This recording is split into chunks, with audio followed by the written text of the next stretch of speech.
Assemble the accused! Bear witness to their trials. The time of the Inquisition is now at hand. Putting pop culture to the rack, the Inquisition calls to account the events of the week, rooting out heresy wherever it is found.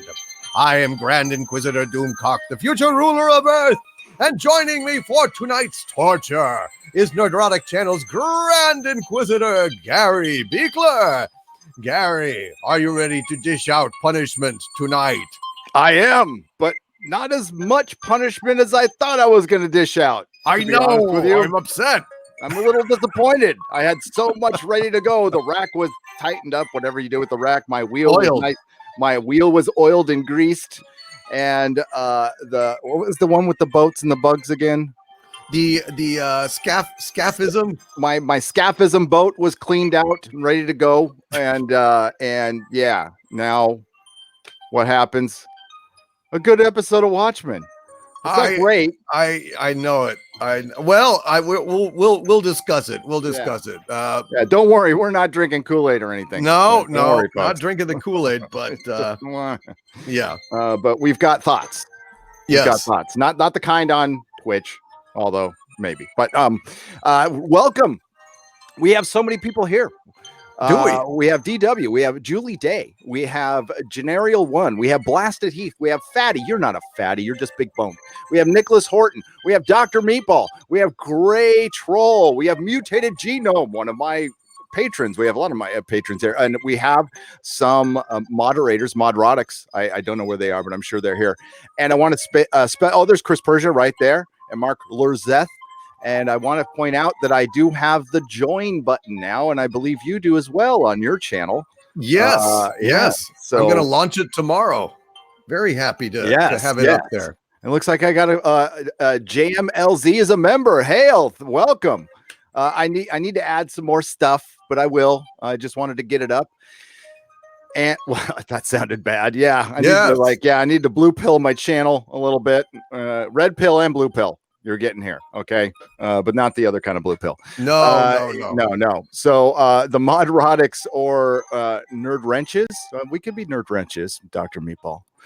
So yeah, Overlord DVD, your channel's been blowing up, dude. Your channel's been blowing up. It's been great watching your success. So I want to first and foremost congratulate you on getting very close to 100,000 subscribers. A week. I think you'll be there. Thank you, sir. I appreciate that. I'm hoping I've got a big Star Wars video coming out tomorrow, possibly Tuesday, Monday or Tuesday, a huge one, at least as big as the one that I put out before. And this is the one I was nervous about putting out, but I just decided to hell with it. So I'm going to do it. Do it. Yeah. We'll talk after the show, because I'm putting out a Doctor Who one. I've been sitting on this rumor for months. And I just decided to say, screw it. I'm going to put it out, and what happens. You know? Yeah. It's I'll give a little hint. It's something that's been out there in the wind. There's been a lot of theorizing on it and stuff. So it's out there. The answer is out there. But I can't wait for your vid. I can't wait to hear what you've got to say. Star Wars is in a bad way. It's in a bad way. And we're going to talk about that as well after the Watchmen discussion, because it looks like this is going to be quite an awful movie.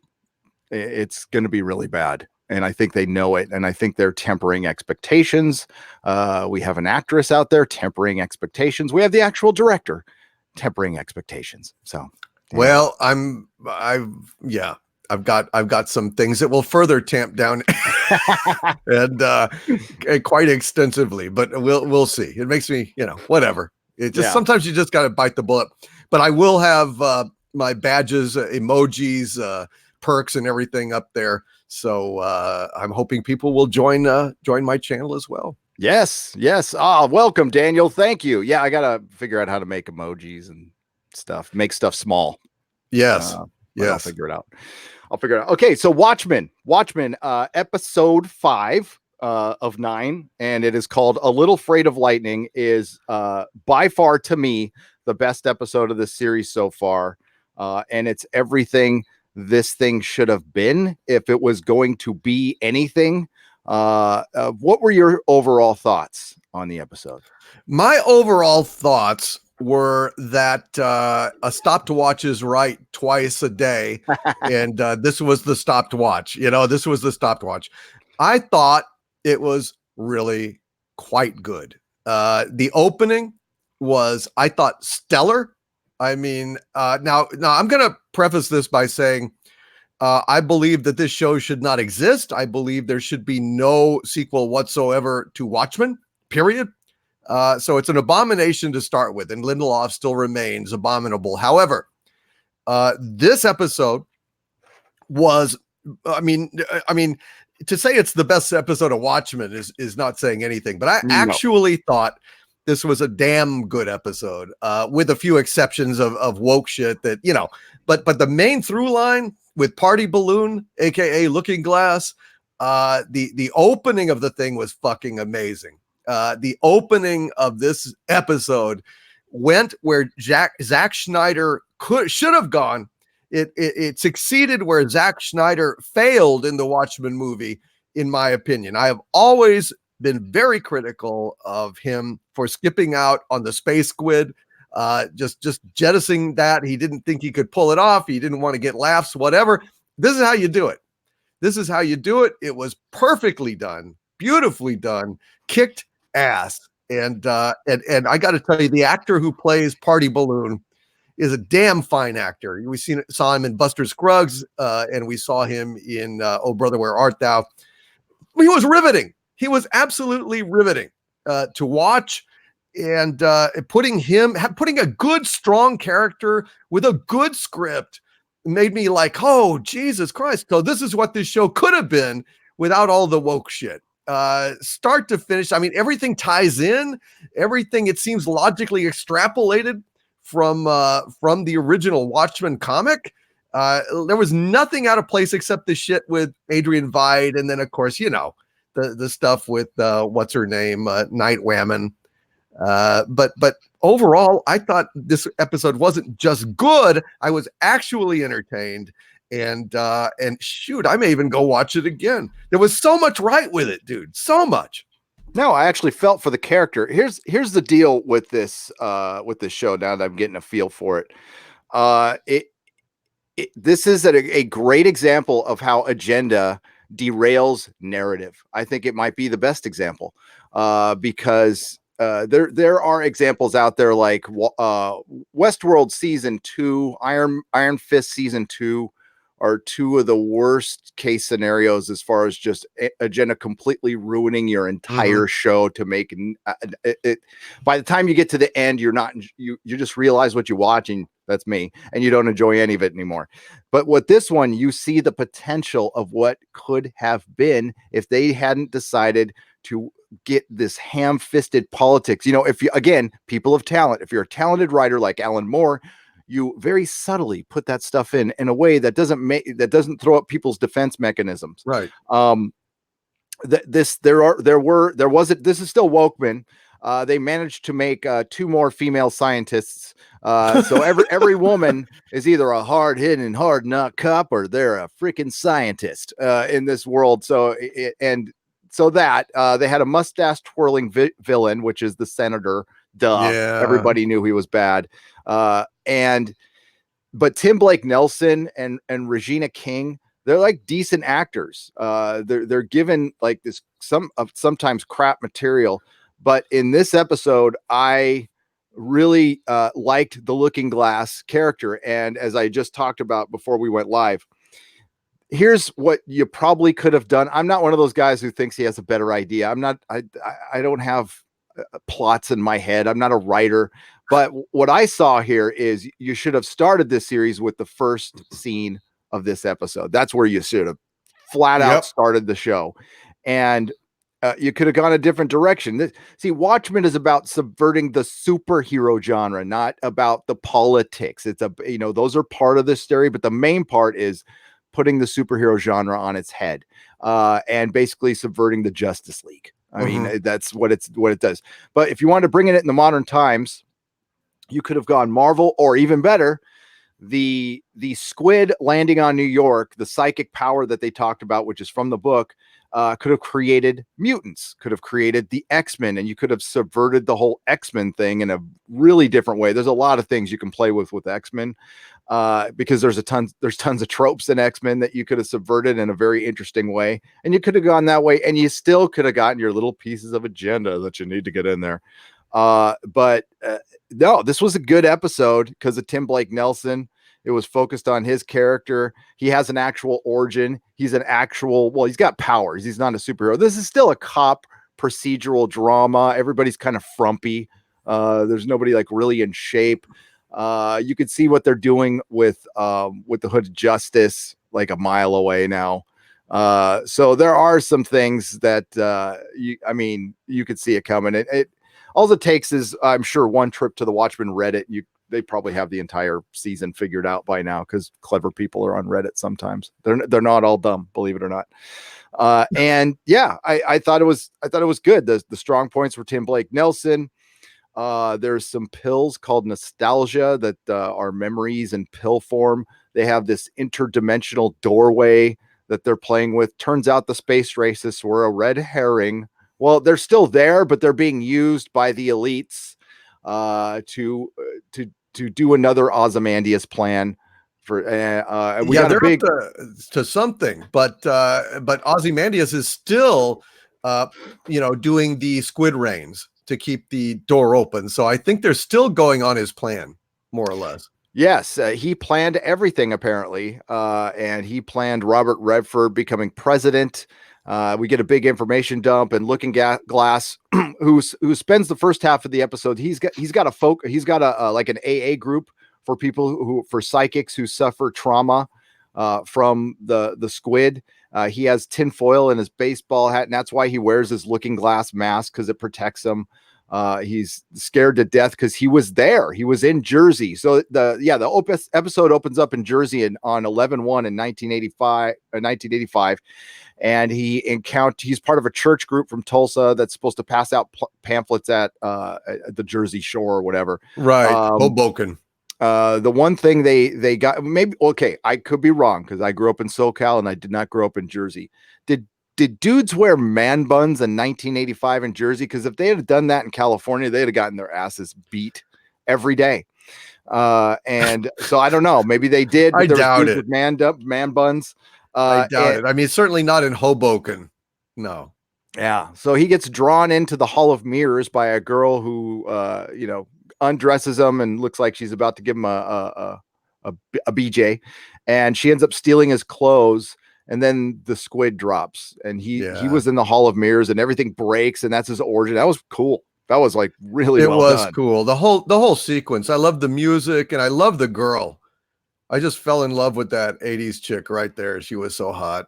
She was just God. I was just like, geez. It took me in that world. Yeah. I would have gone in that fucking mirror maze with her. I mean, like, I know it's dude, totally. I'd have gotten my pants ripped off too. That's what. There's no shame in it.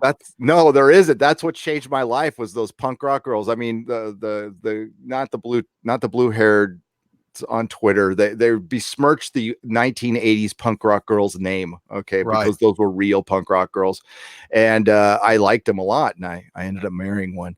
So that scene was fantastic, and you got to see the squid.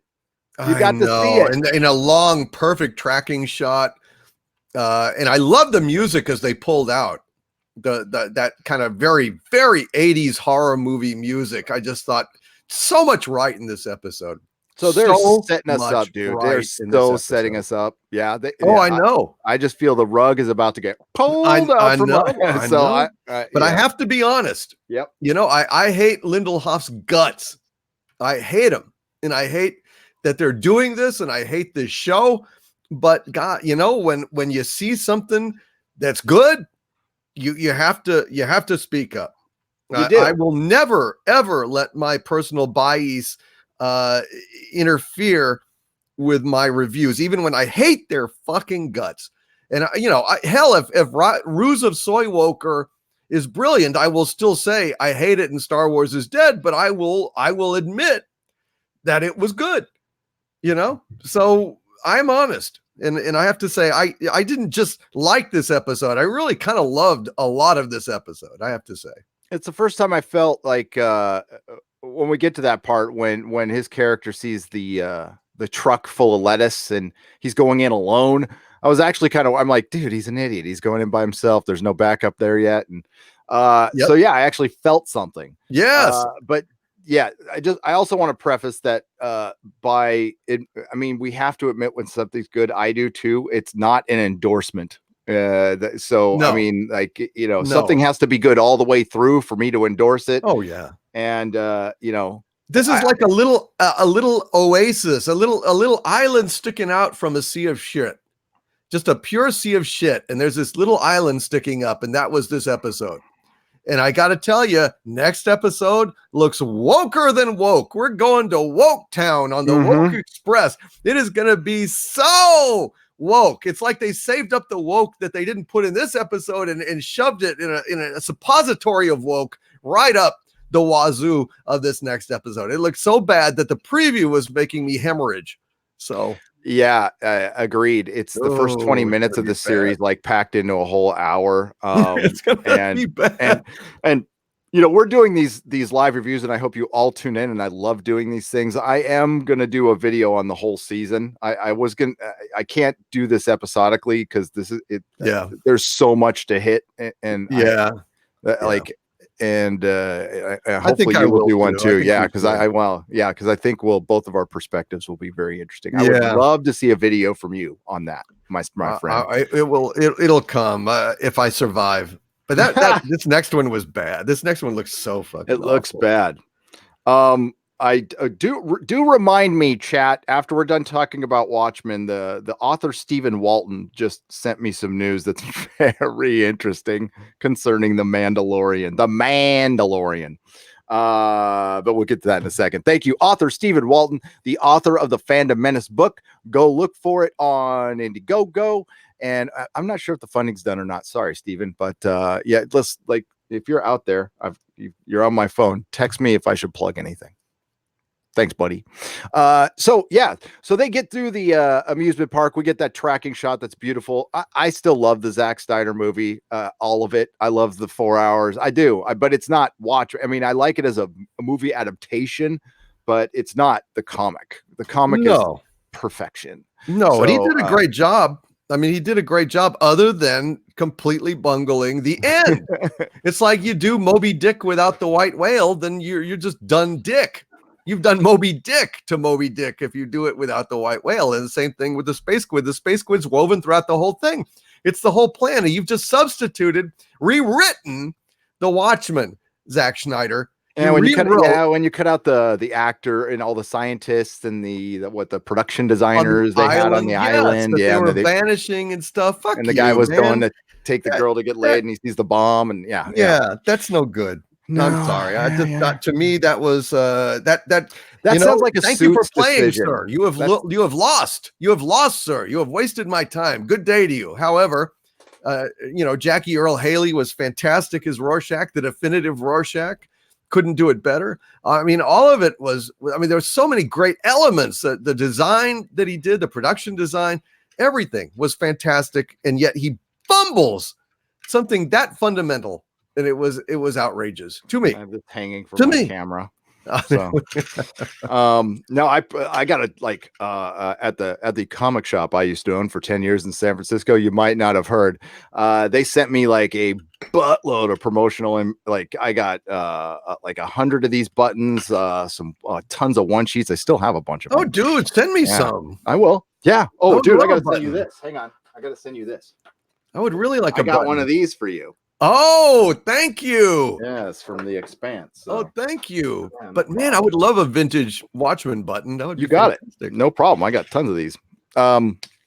Okay, so we got Tim Blake Nelson's origin. We find out he's got issues with women because he got his clothes stolen, and he was a virgin. That was his first experience.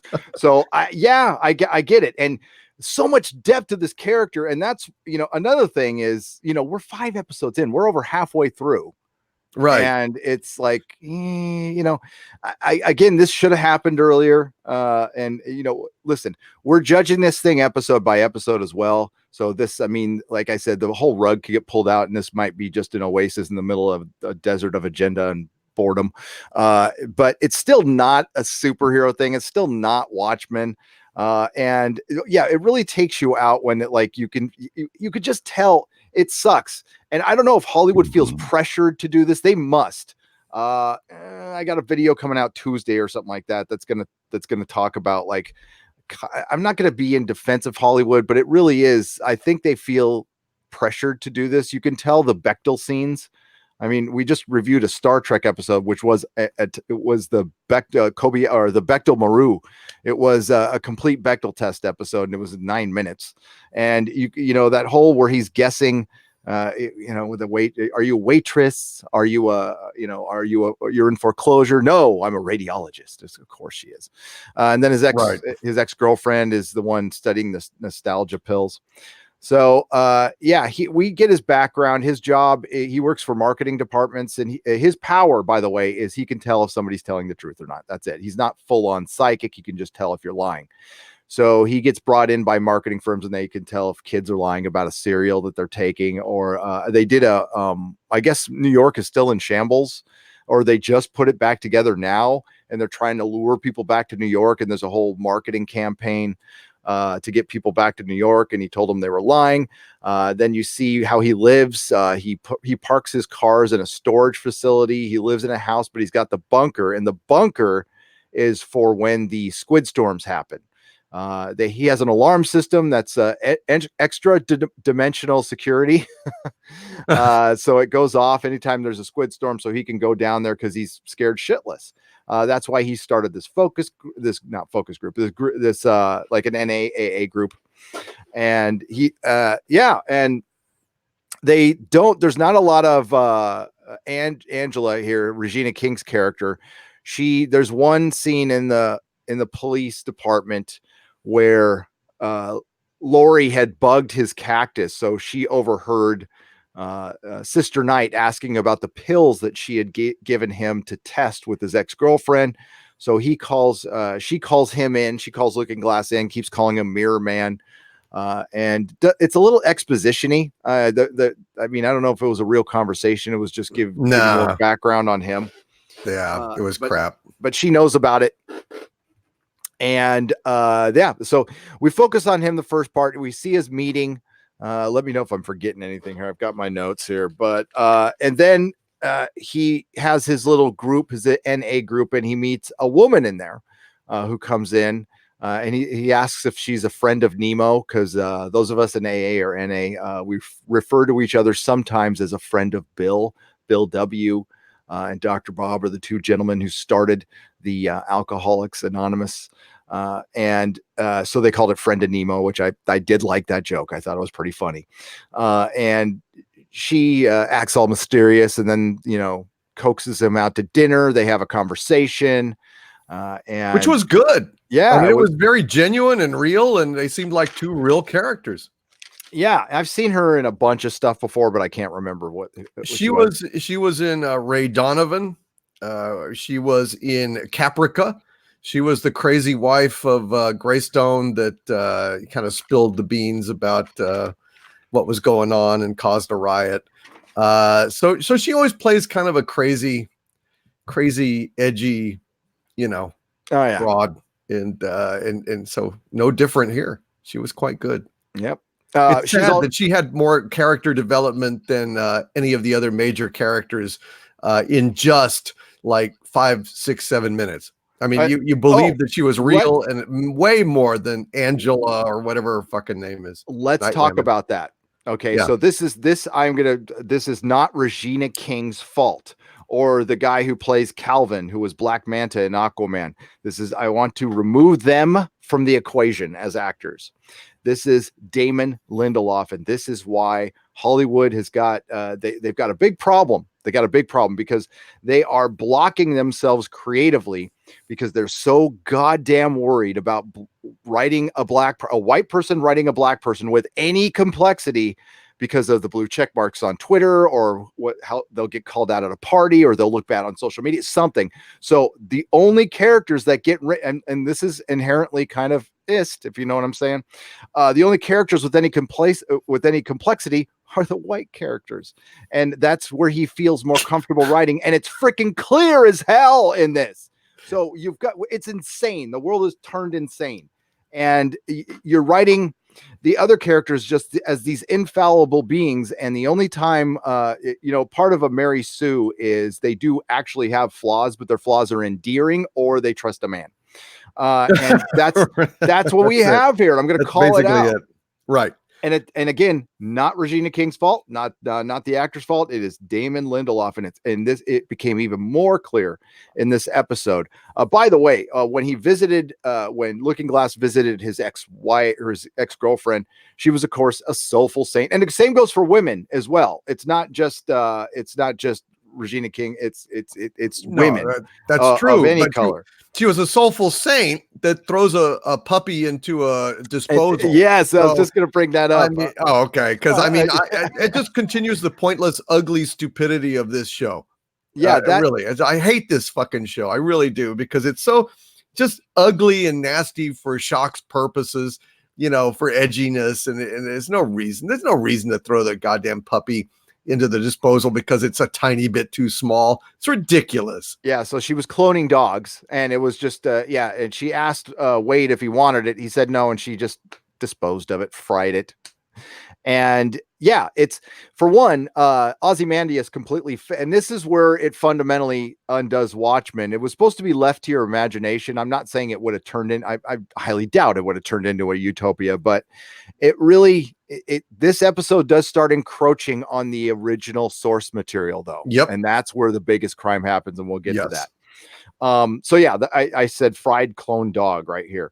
And then we find out the nostalgia pills are memories, and that he tells, or no, he doesn't. Does he tell Angela that at that point? Or we find out, no, that's when we find out that it's nostalgia. His ex-girlfriend tells Wade that these are nostalgia, and they are somebody's memories in pill form.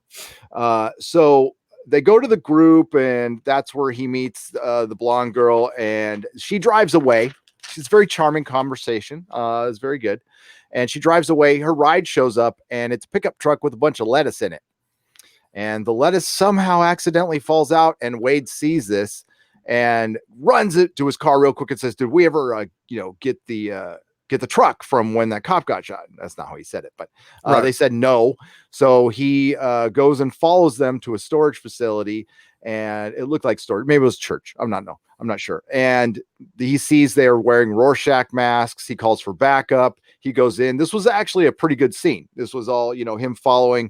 And you see, as he's walking through the hallways, there's a giant big red eye that looks like the eye of Sauron, but it's actually the eye of the squid.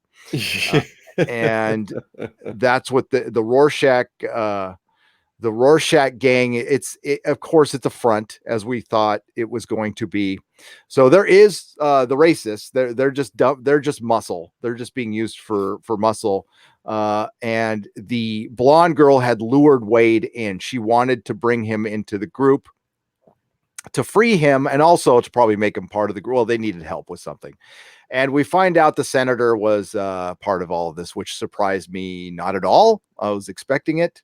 So the senator is running, and they have an interdimensional portal that they were throwing a basketball through.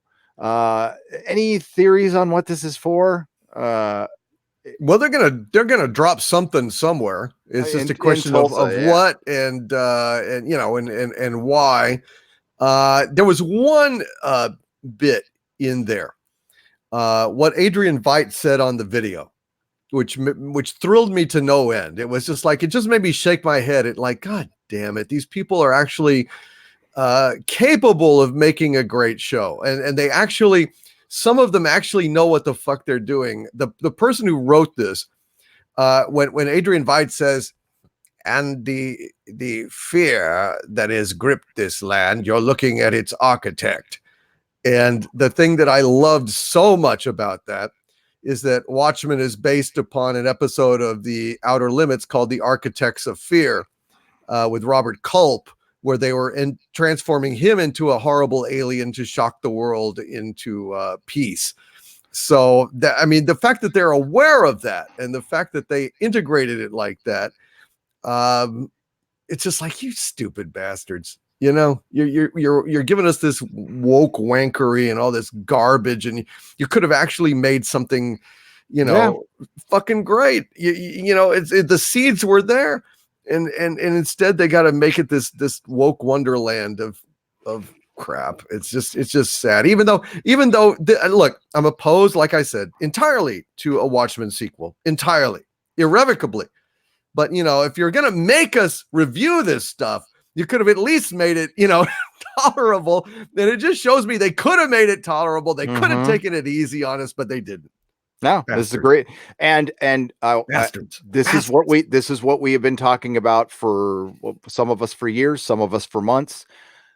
Star Wars could have been good. Star Trek could have been good. Doctor Who could have been good, but they weren't. Why? No. It wasn't the inclusivity and the diversity. So shut the frack up about that. It was your GD partisan stupid agenda that only you agree. And I'm talking to you, elite Hollywood, at your little cocktail parties, yipping over how great you are as you're being driven around and having people worship you every day.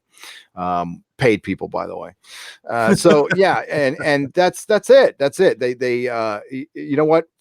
Seth MacFarlane, follow the example of Seth MacFarlane. He knows what he's doing. He's not just dick and fart jokes.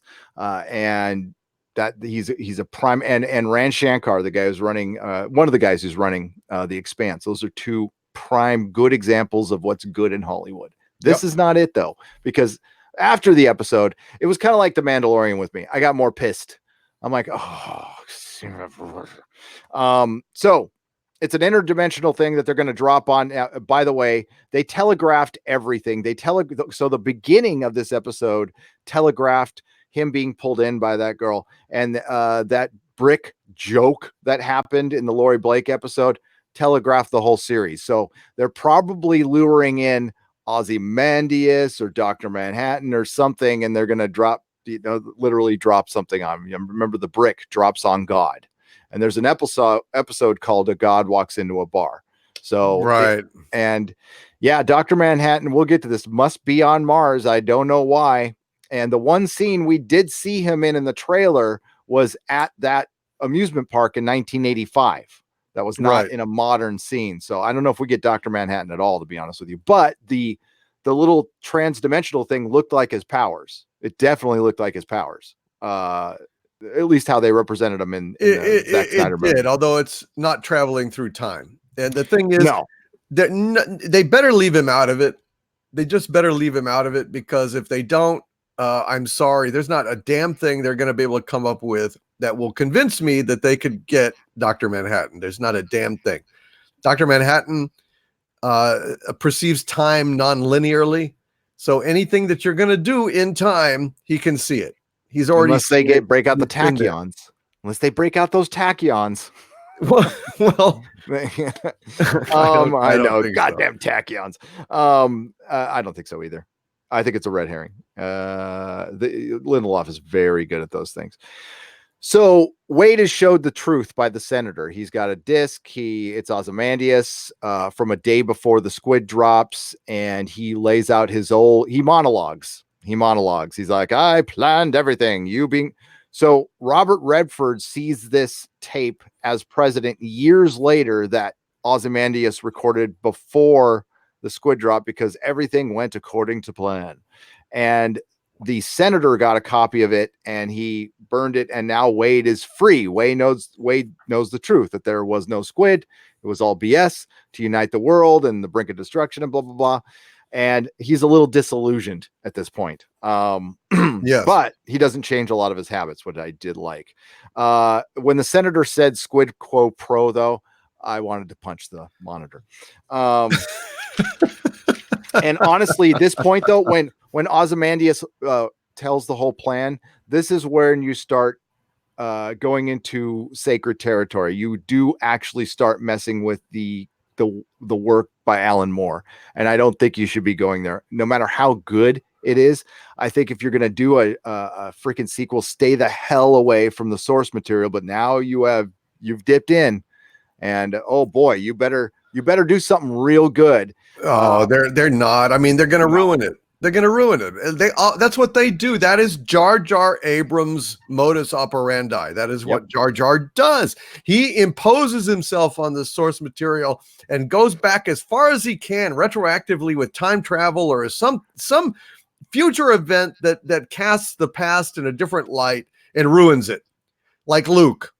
Now the stench of Luke Skywalker, traitor, milk drinker, is all over. Liar. Star Wars. Liar, right. And then the one I didn't know, and this came out like a month ago and I missed it. Han Solo sold his medal for beer. That's bullshit. I know. It's like again, it comes down to my laws of canon. It comes down to my laws of canon, and that's bullshit. Watch that video, by the way. It does not impact the canon of a property. If some owner retroactively like does some shit that is not approved by the creator, only the original creator can alter his intention of canon. Not like now the heirs, Disney, can make new canon moving forward as long as it does not contradict what George Lucas did. And the fact that it does means it's not canon. The only exception to this rule is that fans can kind of by universal assent determine what is canon and what is not when the creator goes wrong, like George Lucas did with Greedo shooting at Han first. Well, the entire world has basically said that's crap. And so even though George Lucas himself made that revision, it is not considered canon because fans have rejected it roundly. And I mean, it takes a lot. It's kind of like, like an impeachment, right? Like if you're going to impeach the president, it has to be like both houses of Congress. So same thing. If you're going to impeach the revision to canon of a creator, it has to basically be like universally reviled among the fandom. I mean, like, 90% of fans, like if you ask them, hey, did Greedo shoot first? Hell no. Well, then it's not canon. Nope. And by the way, we're going to get to the chat in just a moment. We're almost done with the episode. Thank you for everybody for joining us. Thank you for all the new members. Thank you for the super chats. We will get to it. We are just getting started, folks. Okay. So he gets all the news and the senator, he dumps this, but he had to make a deal with the senator. The senator says you have to serve up Sister Knight. She's getting in the way. She's going to foil our plans. So he has to serve her up, and he either snitches her, rats her out, or the senator will go in and have the racist go in and kill her entire family.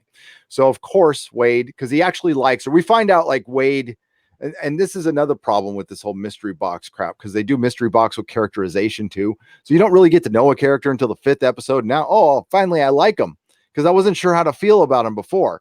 And there's dumb scenes in here too, like he's eating a can of beans. It's like, remember Rorschach? Yeah, exactly. That pissed me off. That made me want to punch. Yep. And then the smiley face freaking cereal. It's like, come on with the member berries. It's lame. So he agrees to the deal. And of course, the cactus is bugged on his desk. So he calls Angela over and says, yes, I want to help you, but you need to tell me what's up. And then she says, okay, yeah, my grandfather gave me those pills. He says he killed the chief, and I covered it up because there's no way he could have done it. And then Lori Blake hears it and comes out to arrest her. And as she's doing that, she downs all the pills, the memory pills. So those are somebody else's memories. And apparently that's very bad. And we'll get to that later. And Wade, feels bad. He said, I'm sorry. But we also have an Ozymandias scene. And he finally gets on the catapult or the trebuchet. And we find out what he was going to do. So he catapults, and at first we were led to believe that he was on Earth's moon. He is not on Earth's moon. He's on Phobos, or what was the other one again? I'm sorry. Deimos. Phobos or Deimos, around Mars. It looked like Mars to me, unless it was, I don't know. At first I thought it was Jupiter, but then Mars, because I don't know. But he's not around Earth. And he's got remember he was trebucheting all the clones up there. And the reason he was doing that is so he could spell "Save Me" with all the bodies. Yes. So he did make it out there. He gets pulled back, and the game warden punishes him and starts beating the crap out of him because Ozymandias said, "Your god has abandoned you." And I guess the clones agreed, and they realized that it's Dr. Manhattan who is supposed to be on Mars. So it's Dr. Manhattan imprisoning him there. And I guess it was voluntary at first. But yeah, I don't know why. But I think this whole thing, I think Ozymandias is never going to make it back. And I think he's just going to, I don't know what the point of this whole story will be other than, he was there and he got foiled. Okay. The smartest, and it'll turn out that Madame True will be like twice as smart and twice as rich as him and twice as scientific. So I don't think it's going anywhere. I just think it's a side story to be quirky and weird, but we'll see. Which feels like another Alan Moore project, the League of Extraordinary Gentlemen, with its retro kind of, steampunk approach, but it's not anything to do with Watchmen, and it really doesn't make any sense. I mean, I don't know if you caught this, but the logic of like, okay, trebucheting him up into the sky to get out of the warp, and then when they pull back on the cord, suddenly he's on the ground. Yeah, why didn't he actually, what would have happened is he would have been pulled through and then plummeted to his death, because obviously if you can fucking go to the other, out of the bubble, walking around on the ground, then you just do that. You don't need the trebuchet. So yeah, that didn't make any sense at all. But the only reason is because, otherwise he'd die. So yeah, that's the problem. So it's just a cheat, another cheat, a Lindelof cheat. It was. Go all the way, do all this stuff, get up there, it yanks it back, and he's suddenly on the ground. There you go. And I think that's probably a good representation of what this series will probably be. All this hullabaloo, and it'll be nothing at the end. I don't know. The ratings improved last week. Not much. Crap. Yeah. Was it last week? Yeah. But I mean, it was coming off a better episode. What happens with television? Because I've covered episodic television now for like 2 years straight. I've been paying attention to the ratings, and what will happen is a good episode will lead into higher ratings in the next episode. But if that sucks, and it really sucks, it will greatly affect the rest of the series, where a certain amount of percentage of people just never come back. And it's performing a little under what Westworld, actually a lot under what Westworld season 2 or season 1 and season 2 did. And yeah, we'll see. Well, it all depends on how it ends, and that's a Lindelof joint. So they bust Angela, and then Wade goes home. He gets his alarm that he had broken earlier. He gets it back and he throws it in the trash. Then he goes back and hauls it out of the trash. And as he goes back into his house, a bunch of the Rorschach gang come with their sawed-off shotguns, and they're going to kill him. So they'll probably, once we get interested, I'm guessing it's kind of like once you see a member of Buffy who's been around for a while, when they finally get their name in the credits, that means they're dead that episode. I think they'll probably kill off what will be our favorite character, and we'll can go back to comfortably hating the show again. Well, that's lovely. That's just absolutely. Although I don't know why they would, but whatever. And we won't get to see that until episode after next, right? Because we're going to Woketown. We're going to Woketown. Ticket to Woketown. That's going to be just so much fun. And that's the end of the episode. And we've only got 4 more left. Thank goodness. So overall, it was a good episode of a bad series. That's it. It's still Woketown. I really enjoyed it. I mean, I would say there were parts of it that achieved greatness. I really liked it, but you can do an edit now. Somebody can start putting together an edit where you put the squid into the Zack Snyder's Watchmen. Absolutely, thank God. Where's our helpful Mexican? Just cut that scene right in there. It's just a guy, and and just fix it, because that was terrible. Somebody call I'm Ivan sorry, Ortega, dude. I'll never forgive that. That was a tragic flaw in what could have otherwise been a amazing movie. It didn't bother me because so many comic book movies have just never measured up. They just never have, and that's the way it goes. So it's a key element. It can't be discarded. All right, we'll get to some super chats. Then we got to talk about Star Wars, and we're going to start out with Mandalorian because I got to come out with that Stephen Walton news. But we got here, my camera's in the way. Hang on. Here we go. Ultra Raider 52 for $6.99 Canadian pesos. I finally tried episode 1, and wow, that was horrible. No clue what was going on, and it was pure woke agenda. Yeah, episode 1 is awful. It's bloody awful. And they've done 2 Superman origin analogies like in 4 episodes, which is lame. And then they didn't even, the thing is, they're not revisiting stuff from the previous episode. So you can tell they're just drawing. There's only probably 5 episodes of actual material, and there is a ton of filler in this. And a lot of, it's not a superhero show. It's not. This is a superhero show for people who like NPR or something. I don't know. Psycho Dwarf 9 for $2. It has a little emoji. Thanks. I appreciate it. John Balderdash for $5. It seems most SJWs think that when we say agenda, they mean anything that doesn't constantly use our political opinions to suck us off. Not true. No, absolutely. The whole thing is the argument that's always placed against us is erroneous. And I always put it like, if a black woman makes me a crappy peanut butter and jelly sandwich, and I complain about the peanut butter and jelly sandwich, she made it bad, but she's not a bad person over it. Okay. So that's what they try to go racist because that black woman, made you a bad I mean, I don't know how you screw up a peanut butter and jelly sandwich, but I'm sure they could in the UK because they screwed up a lot of food. They screwed up a BLT. I mean, it's bad. So that's what happens here. And they're doing that on purpose because they don't have a counter argument for what we really have a problem with, which is narratives. Yep. John Balderdish, thank you for the $5. Psycho Dwarf 9, $2. Just to let you know, you two, just to let you two know that you're appreciated. Thank you, Psycho Dwarf. Thank you, my friend. We feel appreciated. John Balderdash for $5. I would attribute that to projection because they're always being pandered to and whine incessantly when their demands aren't met. Yes, Hollywood let the wolf in the door by adhering to their demands, bowing to pressure from the blue check marks on Twitter and other places. And I think maybe, just maybe, they're starting to understand. And then many of the actors, because they're just hollow husks of human beings, and they forgot what being a person was, just tend to go whichever way the wind blows. I think maybe some are figuring out that the people who are complaining are a very small minority. I mean, like Christ. I saw some rag called John F. Trent, his Bounding into Comics, who I've hung out with like all day at New York Comic Con and stuff, unabashedly alt-right.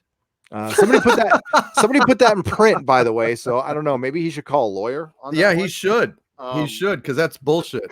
That's bullshit. Yeah. I'm sick of this crap. I'm sick of these slanders. I'm sick of these liars. I'm sick of these mendacious pieces of garbage that have never watched a video or read an article that he wrote. Nothing. And they call me like, all this crap a racist. Like there was a turd, I think Saturday, that was all over. Like Tom was engaging with him, and I just basically schooled him and then dismissed his ass. But because I don't have time to waste with these clowns, I'd much rather spend time answering people that, I care about and my, patrons and fans on YouTube and Twitter. I don't have time, but yeah, that I'm just so sick to death of these dishonest, lying scum slandering us. I'm just sick of it. Now, and honestly, though, I think it doesn't harm us anymore. There was a time it did. There was a time we thought it did. Early on in the Doctor Who stuff, I was dealing with it. You still deal with it. I still deal with it with Star Trek, but I mostly ignore it with my 1 hour a day on Twitter. That's it. So I don't see much of it. Unfortunately, I don't get to answer everything because I'm trying to get through the minutia on that one, but you know how it goes. but I am not confident we will win the agenda struggle. Hollywood seems happy to lose any amount of money to push it, and the normies will still flock to their recycled properties. For $10, John Balderdash. Charlie's Angels wasn't going to do good if they put agenda in it or not. I'm telling you that right now. Nobody cares about it, and the generation that it was into that is long. I mean, they're too old to. They don't go to movies anymore. That's even old for me. Okay, Charlie's Angels was on when I was like a wee little kid. And plus, men watched it to watch the very attractive women running around. So it's not a feminist property. Elizabeth Banks, who was in Spider-Man, said, "Oh, you got your 37 Spider-Man movies." And I like Elizabeth Banks. She was great in A 40-Year-Old Virgin. But yeah, she drank the Kool-Aid. And I saw this article today, like Elizabeth Banks is perfect to direct an MCU movie. And they based it on Charlie's Angels. Maybe I'll read that later. It's a pretty hilarious article. It's from CBR. Freaking CBR. RR for $19.99. Hail Gary and Lord Doomcock for another night of punishment in defense of our modern myths and legends. Before you guys commence with the dishing out of punishments, can Sabu be released to lay down a path of Doomnation? Show the way, Sabu. Show the way. Go, Sabu. Go, my fine, fanged, furry bastard. You magnificent bastard. Go get it, Sabu. He's fired gone. Up. Sabu he is has blazed the way. The squirrel of the apocalypse. He rode a blazing doom squirrel. Tim Blake Nelson is a good actor. He's a good actor, man. Matt G for $2 didn't have anything to say, but it's a donation that I greatly appreciate. Scott Hudson for $5. Disney is swiftly bastardizing the Force. Each new perversion canon that can never be undone. With gangrene infested Force, Star Wars ceases to be. And thank you, Scott Hudson, for $5. On that note, we will get to what Stephen Walton sent me. But before I start that, Doomcock. Yes. The importance of a soundtrack, of a score. You know, Watchmen has a good score. And it does. I like it. It's really, really good. To the point where I consider buying it because it's Trent Reznor. But tell me, okay.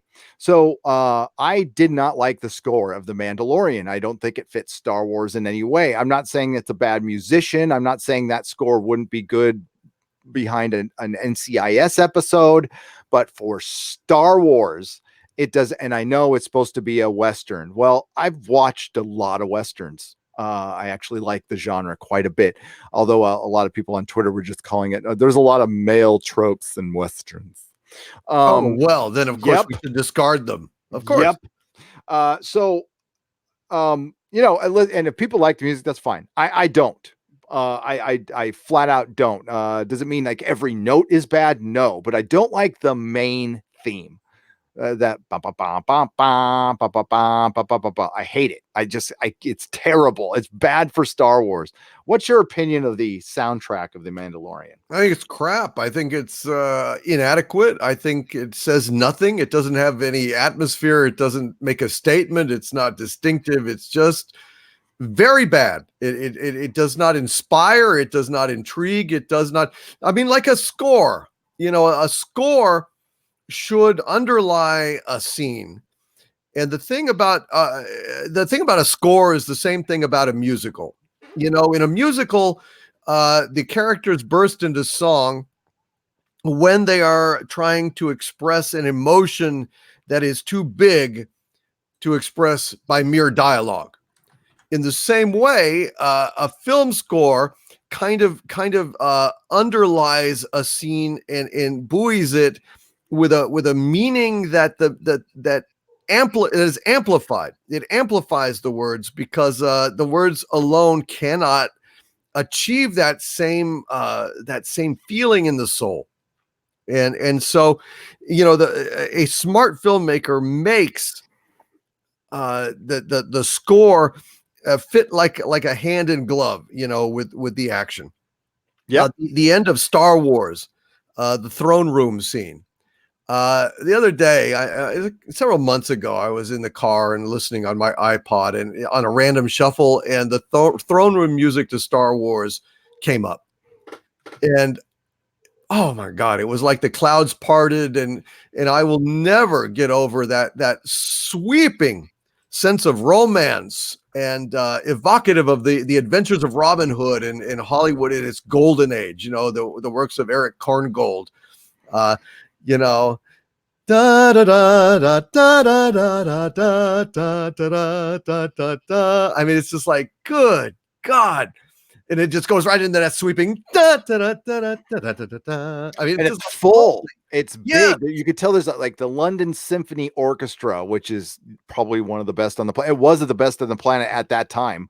It feels big, huge. It's got scope, and that's where it's missing. Okay, that's specifically the problem I have with the Mandalorian. It sounds like a chamber orchestra. I mean, I need a, I was listening. I said in my review, I don't know if you saw it, but I said it in the bar, in the opening scene where they have that, the noodling on the flute. I said it's Picard over in the corner playing his flute from Inner Light when he's hiding out incognito on the planet, trying to hide from CBS so they won't put him in STP.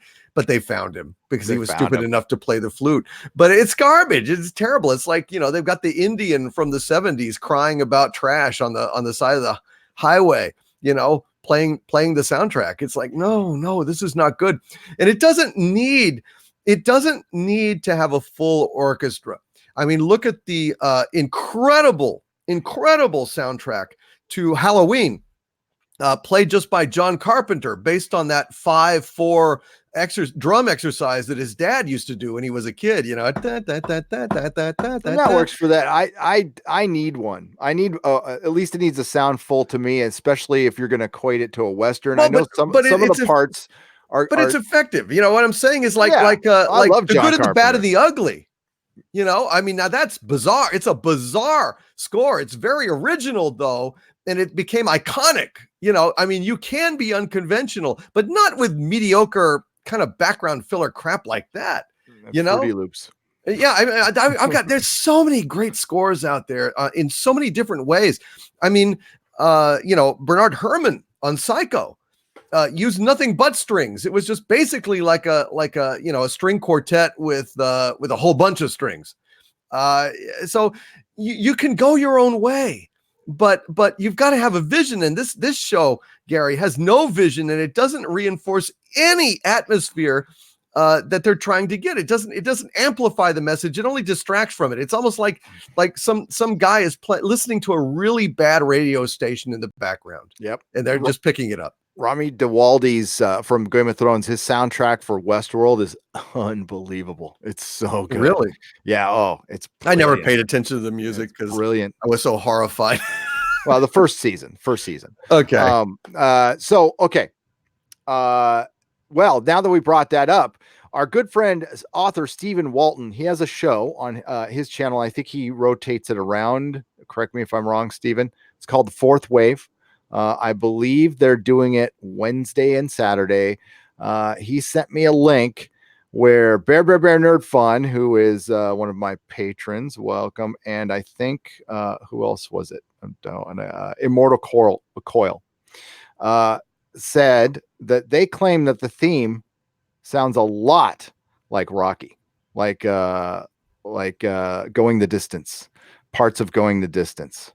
And I'm like, I thought I kind of heard. I mean, it sounds similar. I think you'll have to go judge for yourself, but I definitely had a vibe that I had heard it before. In what? The second episode? In The Mandalorian, the main theme of The Mandalorian. I haven't heard did they even have the main theme in the first episode? I don't know. Yeah, they did because I hate it. That's the thing I hate the most. It's they use it over and over again at the end, especially when like the ship's taking off and stuff. I know some people like it, and that's fine. If you like it, fine. I might be a bit of a score snob. I did work in a record store for like 10 years. So, high fidelity was my life with more drugs. Yeah. I love the score to Rocky. I own the score to Rocky, and I am a soundtrack nut. So the fact that I didn't hear it probably means that it's exaggerated, because I would have picked up that right away if it was. Yeah. We'll have to compare that. We'll have to compare that. Let's get back to some chat now. Matt G, thank you again. Scott Hudson, thank you again. And John Balderdash for $5. I don't mean to shill myself on this stream. You can shill, I don't care. But Overlord, I hope you like the new property I'm working on and emailed you about. New is needed. What property are you working on? If you're going to shill yourself, you got to shill yourself, John. Tell me your title. What's going on? Yeah, John Balderdash. I have gotten a little behind on my email. Actually, this weekend I spent a lot of time trying to catch up on all my Patreon messages. So I tell you what, I will look at it and I will get back to you. I apologize for the delay. Yeah. Jedi Knight and friend to Alita, welcome as a new member. This is new. That's I don't. Well, you're the first member on the stream, so we'll just say Jedi Knight, friend to Alita, welcome. Carries is a new member. These are proto-molecule members. I forgot what I did Gandalf. Oh, I did proto-molecule, Geloja, and Gandalf. Those are my levels. So, and then we got Jamil's. Welcome to the Geloja level. I didn't have much time to set it up, so I'm like, Geloja. Sounds good to me. Nicholas Horton for £2. Thank you very much. And welcome to the members. Adrian is on Saturn's moon, not Earth's moon. Was that Saturn in the background? I didn't see any rings. No, it wasn't. I think it was Mars. I think it was Mars or Jupiter.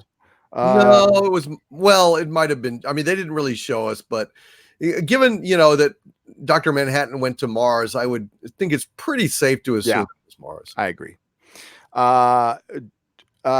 Judah Khan, welcome as a proto-molecule member. Thank you. Psychodorf 9, $5. I think Stone Loki called it. Waiting for Nerdrotic needs a t-shirt. That's like, sure. Hopefully it's worth the wait. I think the Inquisition is worth the wait. Doomcock, don't you? I think so. Yeah, I think so. At least tell myself that.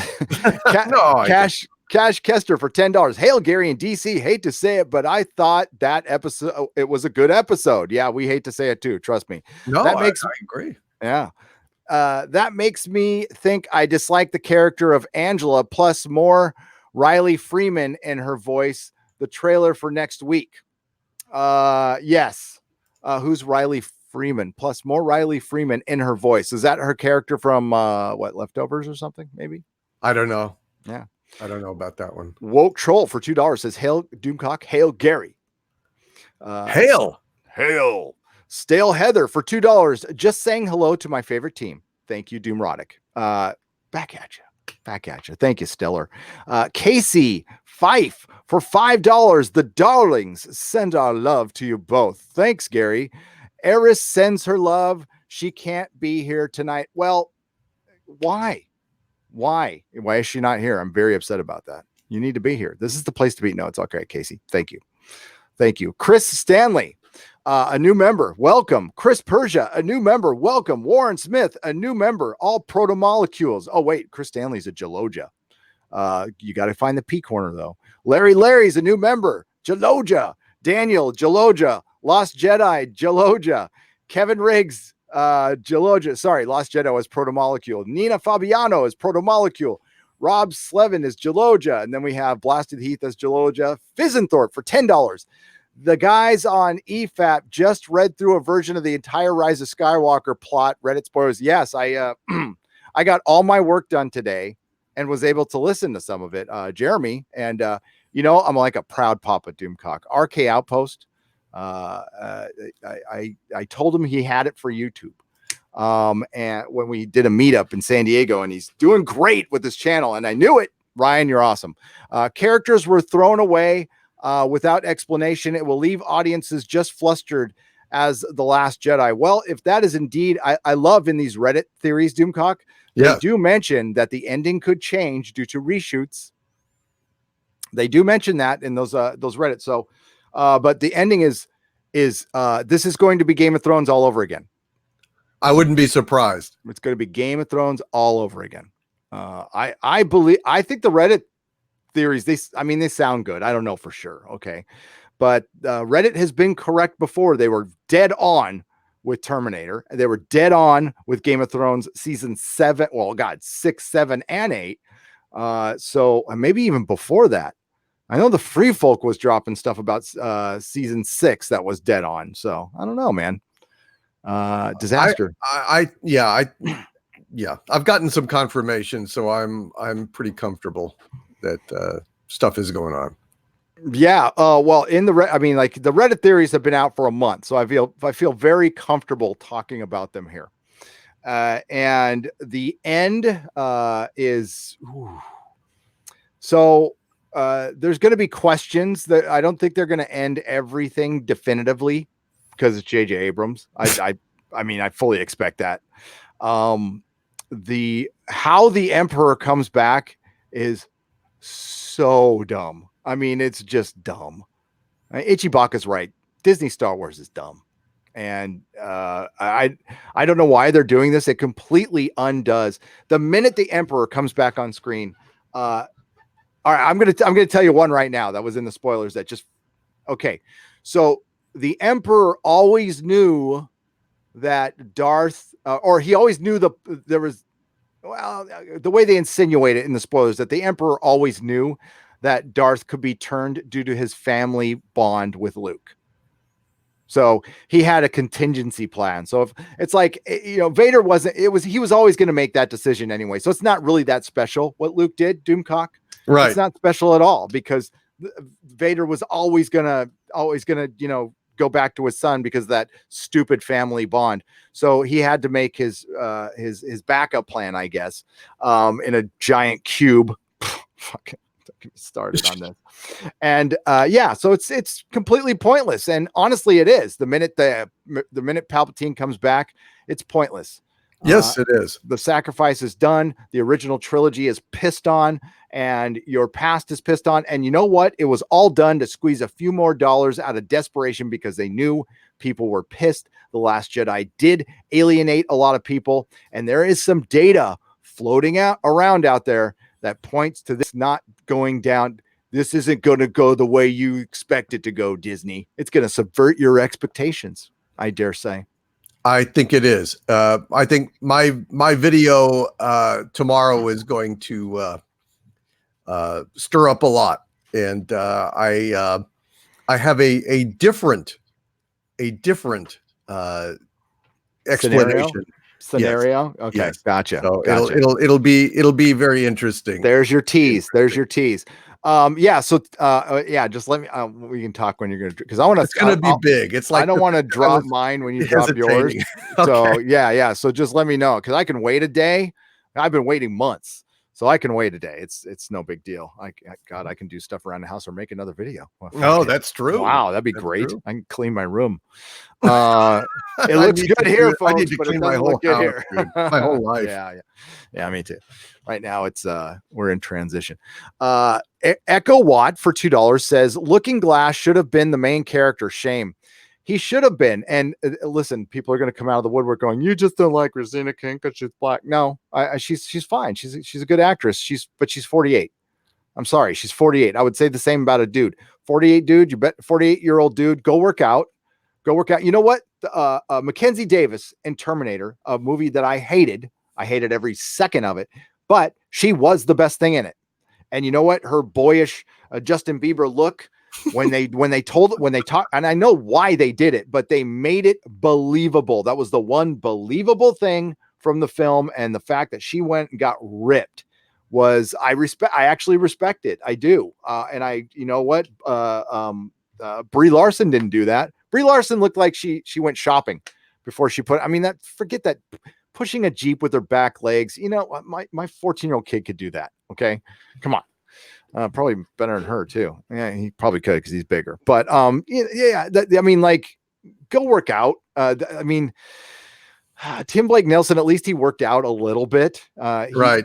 But he's not getting in any fisticuffs with anybody. And yeah, I don't know. It's still, there's within this episode, there's still a lot. It's just surrounded by crap. It's a candy coated turd. That's all it is. Or candy in turd. But I have to say that actress is very good. She was fantastic on a series called *Halt and Catch Fire*, which Mackenzie I Davis. highly recommend. It was a great show, really great. So before she played Justin Bieber, I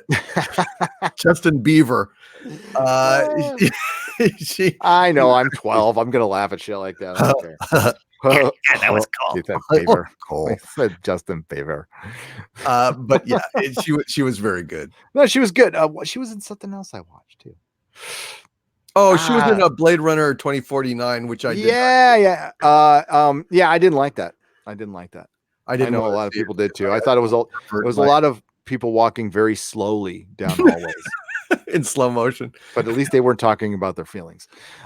Stellar Heather, thank you for the membership. Welcome to the Proto Molecule. Marion, thank you, and welcome to Nerdrotic. And my welcome message is welcome. You are now welcome. You are now in Nerdrotic. We apologize for the inconvenience. Saruin of House Roundhead, $4.99. Are you still watching his Dark Materials? I didn't start watching it. If so, what do you think of the first episode? Also, Doomcock, I live in Maryland, close to Baltimore. He does. I met him, Doomcock. He's a cool dude. Really? Yeah, he took me to the Joker. Nice. Me and Jeremy went and saw the Joker with Ruin of House Roundhead in New York. It was a great experience. Wish you were there. But I don't know. Did you watch his? I don't like.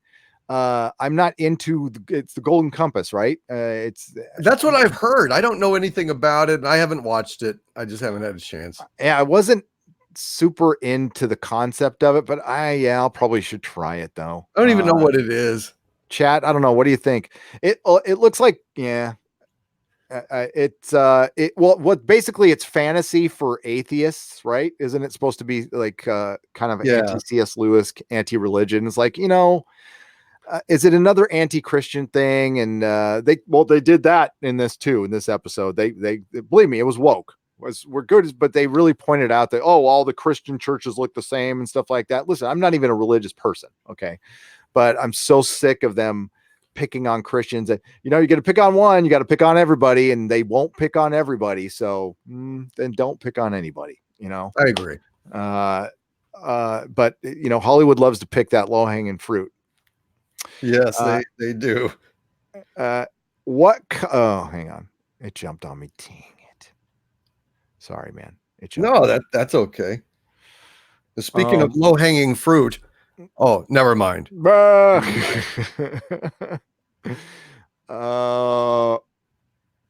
Okay, while I'm looking for this, any guesses on the box office for Rise of Skywalker?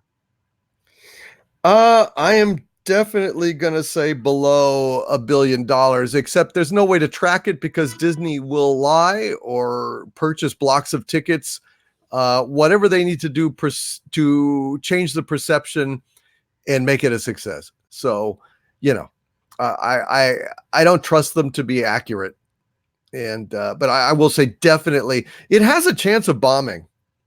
It really does. It does. I'm kind of crafting.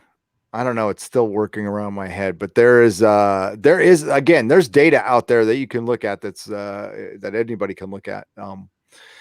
That you can tell if a movie or a TV show is doing well or going to do well. And Hollywood's starting to take this data seriously because it's turning out to be like spot on. So yeah, I'll tell you about it after show. Oh, okay. Well, I want to save it for video. Looking Glass should be the main character. Thank you. And Lori Wilson, welcome to Proto Molecule. Cornelius Bruniz for $2. I love the memberberry pills. Oh, I know, right? And they're called nostalgia. So I'm waiting for them to use this against the fans or something like that. Remember the last episode was like, if you don't like my story, write your own. Yeah. Okay. Well, I have written my own, and you suck. Yeah. Doomcock's all challenge really accepted. Emery Kalame, man burns are not. What is it? Man buns are not top gang. Oh, okay. So they were like part of a gang then. That's why I had to ask if it was a Jersey thing or something like that, because they were not doing that in California. So thank you for Wow. letting me know. I did not didn't. know Yeah, that. I did not grow up in Jersey, but thank you for the knowledge. Jay Paula 821 for $5. Apparently, Games Workshop's bringing back old Fantasy Warhammer, which is funny after they tried to delete it with Age of Sigmar, which is still lacking. I have no idea what you just said. Is that like a Warhammer 40K thing? I don't know. It might be. Well, I mean, that's funny. I'm sorry. I bet you made a great point there. That was Chinese to me. Sorry. I'm not really versed in Warhammer. So yeah, Big Fat Man for $5. What was wrong with Zack Snyder's Watchmen ending? Dr. Manhattan being the culprit seemed more poetic. The problem with the Watchmen ending is it's not what Alan Moore wrote, and Alan Moore is Watchmen. That's it. End of story. It's like saying, oh, what's wrong with the Bible if you make a happy ending for Adam and Eve? It's because that's not what the fucking Bible said. It's that the God authored the Bible, so only God can revise it. And it's the same thing with, Watchmen. In the Watchmen universe, Alan Moore is God, damn it. And I'm telling you, if he didn't write it, it didn't happen. And so for Zack Snyder to just come in his infinite fucking wisdom and say, oh, I don't like that. And I'm Zack Snyder. I did 300, so I'll just do whatever I want. I think a space squid would look silly. I'm not comfortable with that, so I'm just going to make it to Dr. Manhattan. Fuck you. You didn't write Watchmen. Watchmen is not yours, Zack. It's not yours. Bottom line. And I am sympathetic to you. I have said that I want to see a Watchmen, a Justice League cut of Zack Snyder's out there. Release the Snyder cut. Yes, out of respect to the creator. But it is not respect. You are not the creator of Watchmen. You're a lamprey sucking on it. You're a leech attached to it. You went ahead and you took that material and you trashed it because you didn't have the guts to do it the right way, or you didn't like it or whatever. So that's what's wrong with Zack Snyder's ending. Zack Snyder's ending sucks. Okay? Zack Snyder's ending sucks. No, I don't think it's fucking funny. When somebody has the nerve to ask me that, what's wrong with Zack Snyder's ending? It's not Zack Snyder's thing to end. It's fucking Alan Moore's thing to end. Alan Moore is the only author of Watchmen. And if you can't be bothered to adapt Alan Moore's Watchmen, don't make it. You went 90% of the way on that marathon, and then you threw up and you crawled into the bushes, Zach. That's my opinion. He did not make Watchmen. He blew it. He failed. That's it. That's it. Okay? I hope that answers your question. I think that answers the question. I still didn't mind it, but that just fucking triggered me. It's like, oh, what's wrong with that? That's what's fucking wrong with it, okay? Do I need to make it clearer? It's that simple. It's so simple. I'm sorry, man. I'm sorry. You don't have to apologize. Simple. It's simple. Damn it. Doomcock has his standards. I liked it. But it's not Watchmen. I don't see it as Watchmen. I see it as a movie that's an adaptation. Yes. But it's not Watchmen. But it's not. This is where they, my last video, I put in Peter Jackson, who is a god of adaptation, in my opinion, for 3 films called Lord of the Rings. And he talked about, and I'm going to put this in a lot of videos because it needs just to be on. I think every creator needs to listen what he said. I didn't want to put my baggage into this film. I didn't want to fill it with my messages. I wanted to fill it with Tolkien's messages. That should be anybody who's adapting anything should learn as much as they can about the person who wrote it. And everything, not just what they wrote about that story. Find out what the favorite ice cream was, what their politics were. Find out everything so you are educated into doing the best job, because you're not going to make it perfect because it's not by that person. Alan Moore is not going to work with you ever. It's best not to adapt anything, Alan Moore. And pretty much, I don't know what else they could adapt, to be honest with you. I think they've kind of ruined, done their business on it.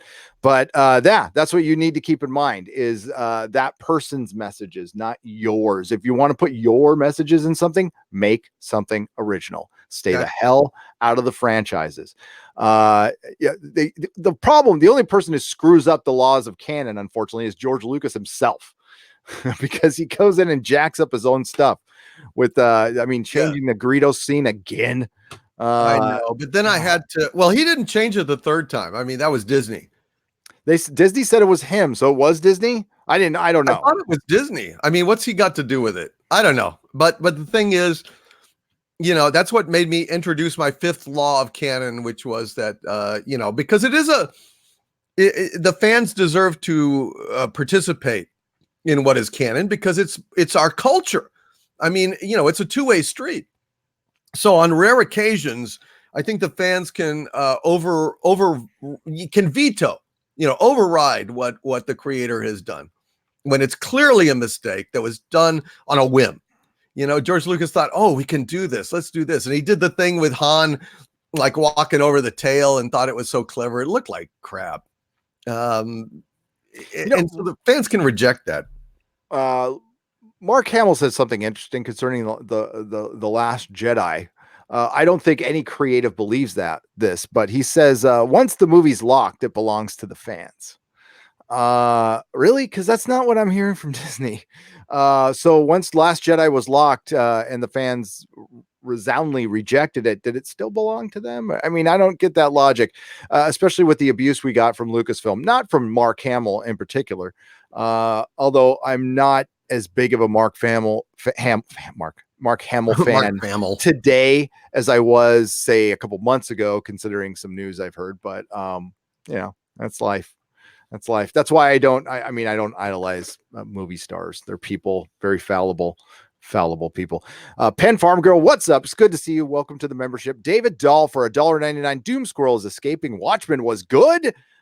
This episode was good.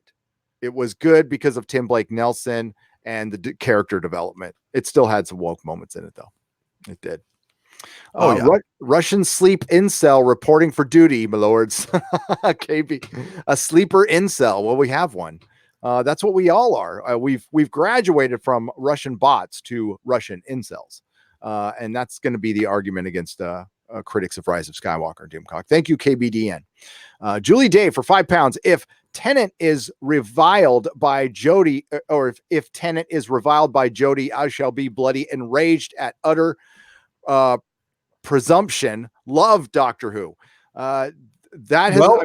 It's been done. The damage has been done to Doctor Who. I don't know what further damage they can do. Well, I have a source, a very good source, who was telling me that this was in the works, that there's going to be a special, that they were going to have Jodie Whittaker basically repudiate all of her past male incarnations. And the only one that had been dumb enough to sign up, or that was her friend or whatever, was David Tennant. That they tried to get Matt Smith, and he said, And they tried also to get, oh, for fuck's sake, what's his name? The last one. Baldy. Yeah.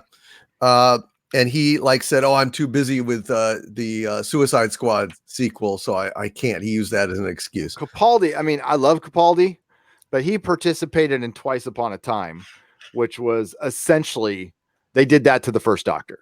They brought David Bradley back as I don't know if you watched the Christmas special, but they brought David Bradley back and they basically made him a sexist and a misogynist, always getting chewed out by Bill, who, in case you didn't hear, she was a lesbian. For God's sake. Yeah. And it was awful. So I can totally see them doing something like that. Absolutely. That was the news that I received, and I'm standing by it unless they change their minds. I mean, I got a lot of information that I can't release and won't release to, protect sources, but holy crap, man, it's bad over there. I'm just telling you. Yeah, it's going to be worse. It's going to get worse. Trust me. So much. Oh, worse. Yeah. And that's not counting what's coming out on Series 12. So last year, I was joking. I found the episode too. I was joking. It was after the demons of the Punjab, and they went to the Indian partition, and it was an episode about a Muslim marrying a Hindu, which wasn't okay during the partition. So a brother ends up killing a brother, and it's like but if you criticize this episode, you got destroyed. I mean, my comment section were terrible. Bulls Trek's comment sections were terrible.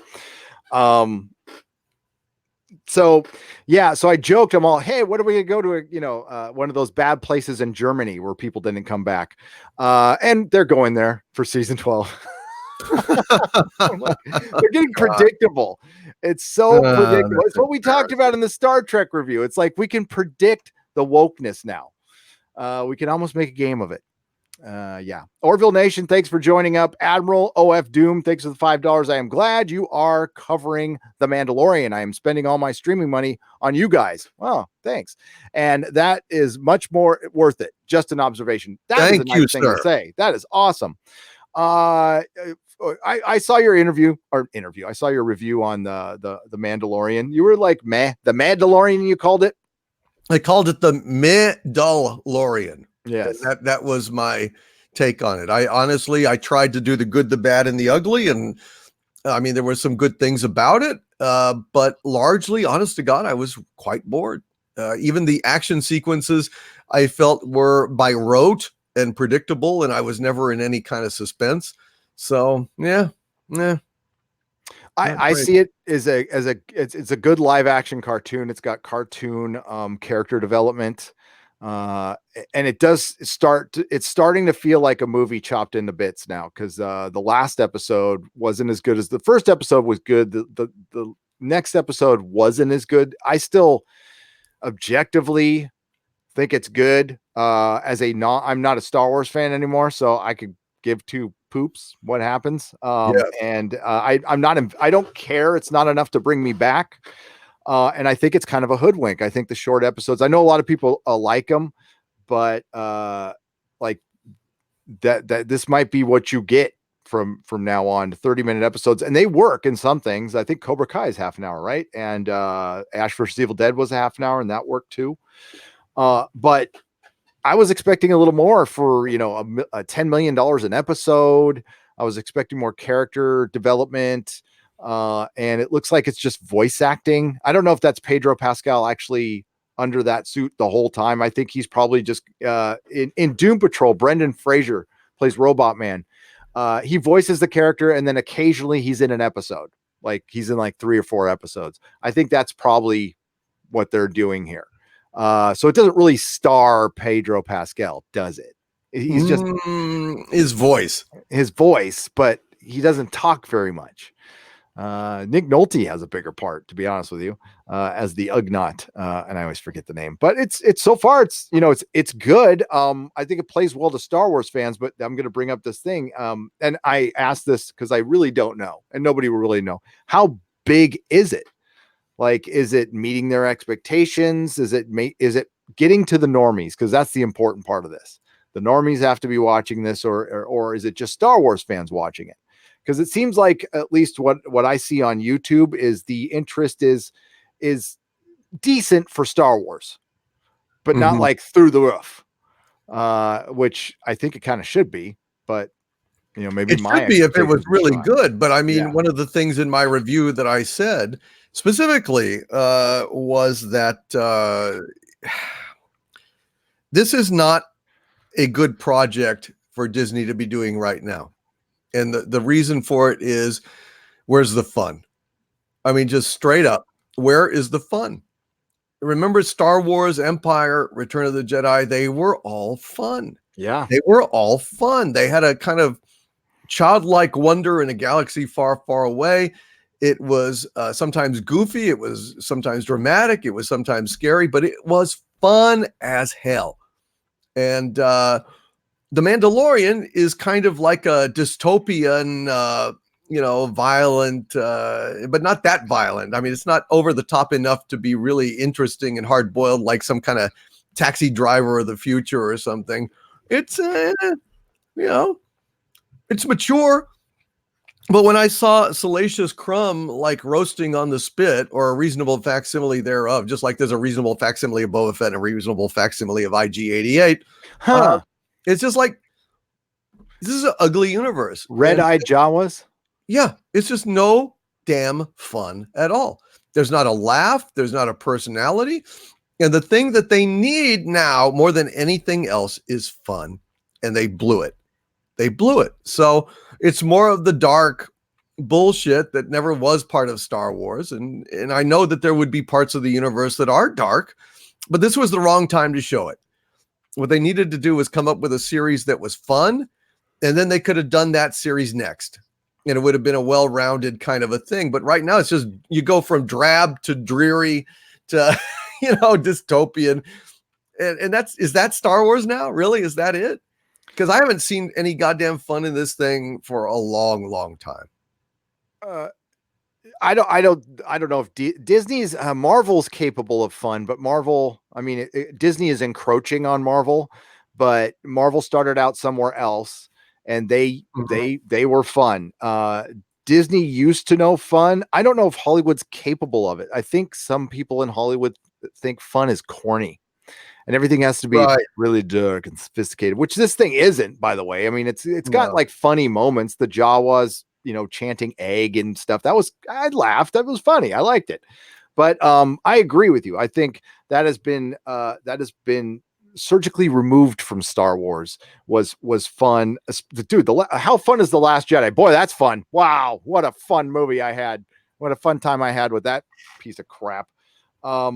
No, I don't know if they're capable, because I watched a film last night with Mrs. Neurotic that I thought was fun, and it was good, and it was very simple. And of course, the NPCs out there are calling it out because it had a housewife in the 60s, and she wasn't designing the Shelby car for Ford instead of Shelby.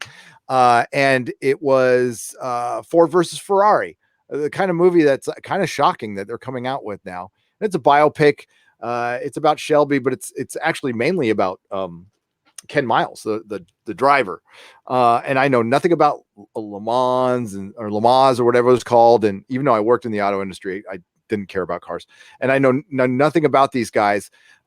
Christian Bale was freaking brilliant in it, and it was a fun movie. It portrayed a good dad. But within this film, it shows Ford trying to build, Shelby starts, they want to build this race car, and Ford's trying to do it by committee. And there's a point where Shelby goes, listen, we can't do this by committee. It's got to be me. It's got to be me in charge, my creative vision. And then, I'll report to the person at the top with what I have come up with. And that's the only way this thing's going to work. And guess what? It worked that way. Same thing with Star Wars. You need a single creative person, whoever that is, who loves Star Wars. You cannot create Star Wars by committee. It's going to be soulless. And you can't, doing test screenings. And believe me, for the people who are trying to debunk my friend Doomcock here on test screenings, I think it's semantics that they're using. I think maybe they're taking you reported they were taking pieces of the movie and screening it for people. That's not technically a test screening. Or the reshoots are pickups. It's all verbiage.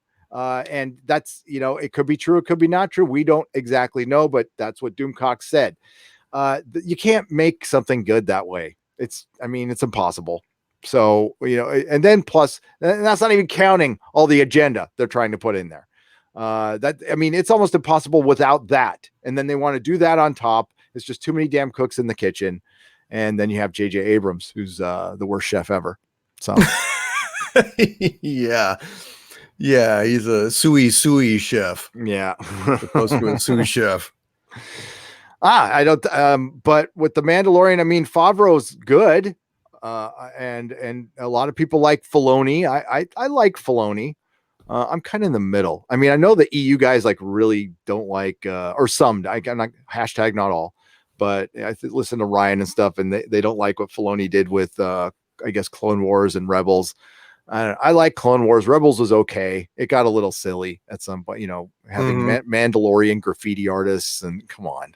That I didn't watch it, so I don't know. Yeah.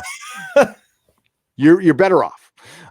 Fixie Clary for $4.99. The Disney censoring thing has me concerned. Oh, it's happening. That's Fixie Clary, that is a very good concern. Likelihood of Disney censoring their own films, Doomcock. Oh, they're doing it. I mean, I already did a video. Yep. I've done a couple of videos about it. That they are, I mean, I said they are yanking Fox movies from distribution. They are outright just locking them into the vault.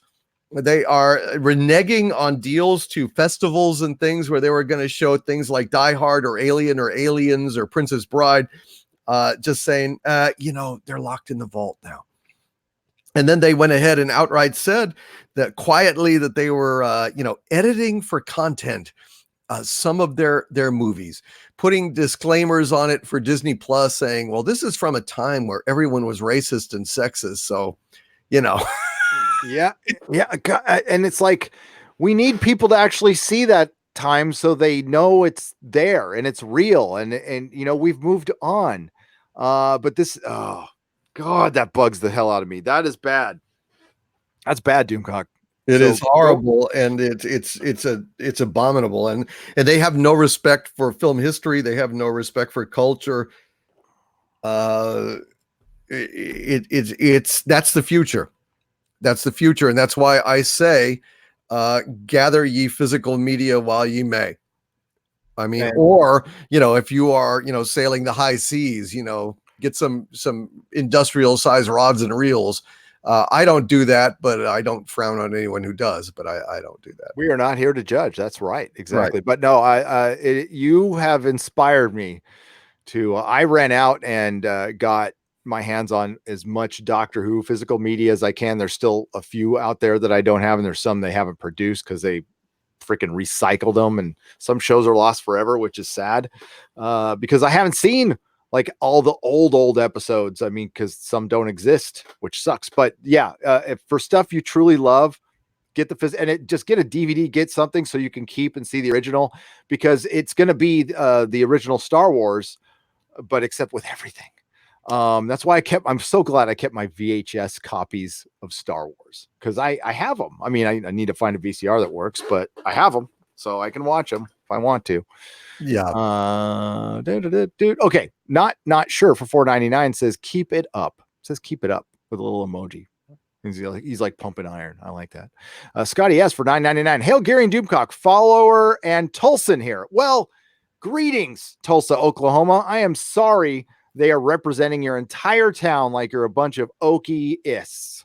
I resent the racist Okie premise of Wokeman. I'm not surprised. I bet you there's a lot of people in Tulsa who aren't exactly fired up about Hollywood's representation, but hey, don't take it personal. They look at the whole entire Midwest that way. We get softball hail, but no squid. Despite the glass, the Okie has been the best character development. Yes. Sorry, go on. Party Balloon, absolutely. It's now my favorite character. I was kind of dubious, and we did find out, at least in this one, that he is not aligned with the 7th Cavalry. No. I always thought he was one of the guys inside the police department that was corrupt, but it's not him. No, they try to make him out as some psychopath, but he's traumatized. He's got the PTSD, which I know it's also a trope. Like your white characters have to be evil or PTSD or evil. And it turns out that Sheriff Judd was bad too. So that's right. Well, got confirmed. He had his clan outfit and everything. So, but he was working with several cavalry to kind of keep them in line, working for the senator. So again, all the people in charge who are good or in power are women, and well, actually, I don't know, was the senator really in charge, or is that other woman? Because she seems to be working the portal. So the one that lured him there, was she in charge? Well, she is Amanda Greystone, so from Caprica. So I would assume that she is. Oh, that's where I saw her. Yeah, yes, Amanda Greystone from Caprica. She was crazy. She mouthed off about the big secret that totally torpedoed her husband's company. Thanks, hun. Yeah. By the way, dude, I am sitting right next I'm sandwiched between two Cylon statues. This is so cool. I got this the other day, $14.99 a statue used. But they were sealed. They were sealed. Oh, It's like the evolution of the Cylon, and I've got two of them. I've got the Galactica, the original Battlestar Cylon with the visor to my left, and then I've got the prototype one, the super cool prototype one from Caprica on my right. I'll have to send you a picture. It's so please do. Maybe I'll send you a picture and you could put it up for. Send it to me. Send it to me on Twitter. I liked Caprica. I did too. I liked that show. I thought it was an excellent concept, and I think people just didn't get it. It was really cool. Protogasm. Oh man, I can't read. Sorry. For $10, Nerdrotic. You may both like the TV show Channel Zero, supernatural horror anthology, 6-episode seasons, one season of which stars Rutger Hauer. I advise to start with seasons 1 and 2 if interested. There you go. What is it? Channel Zero. I heard that was pretty good. Well, I've never. It's a horror anthology series. Huh. I've never seen it. Yeah, I don't know where it is, but I know I've heard of it. A lot of people have recommended it. I'll check it out. I like that stuff. And Rutger Hauer is cool as hell. Orville Nation for $5. Doomrotic with a flex. That's awesome. Admiral OF Doom became a member to the proto-molecule level. Welcome. J25, $5.55. Need more rock bands doing scores. 9 Inch Nail, Toto, and Queen. Wang Chung did a good one too. Okay, don't forget To Live and Die in LA. That was a damn good soundtrack. What did Toto do? I'm forgetting. Dune. Thank you. God dang it. Tyrone Beard for Australian $2. Wokeman. It can go F itself from what I've seen. Don't hold back. I agree. I totally agree too. But don't hold back. I mean, you speak your truth. Which is actually your opinion, but it's your truth. Mike Brown for $2. Hi guys, you missed my chats last week. Which ones where? Actually, I've got to do a square up on that, so don't worry. It's coming. I have to do a square up on Inquisition from. I think it was last week. It was last week, yeah. Yeah, man, he'll square it up, Mike. It'll happen, man. It's coming. I'm sorry. I've with this YouTube crap going on, things have been kind of busy, and I've been worrying about this stuff. So I apologize for the delay. Yeah, well, maybe if I can join you, if I have time, I'll join you, man. Oh, thank you. I appreciate no that. Problem. Miguel Olmo for $1.99. Black Sails has a good soundtrack opening. It does. It actually does. Thank you for the $1.99. James for $2. Mandalorian score is poke out your eardrum bad. It is. And we're talking. My perspective is for Star Wars. It doesn't work for Star Wars for me. But my perspective of Star Wars is different than somebody, there's a whole generation out there who's probably never seen what we saw in the theater.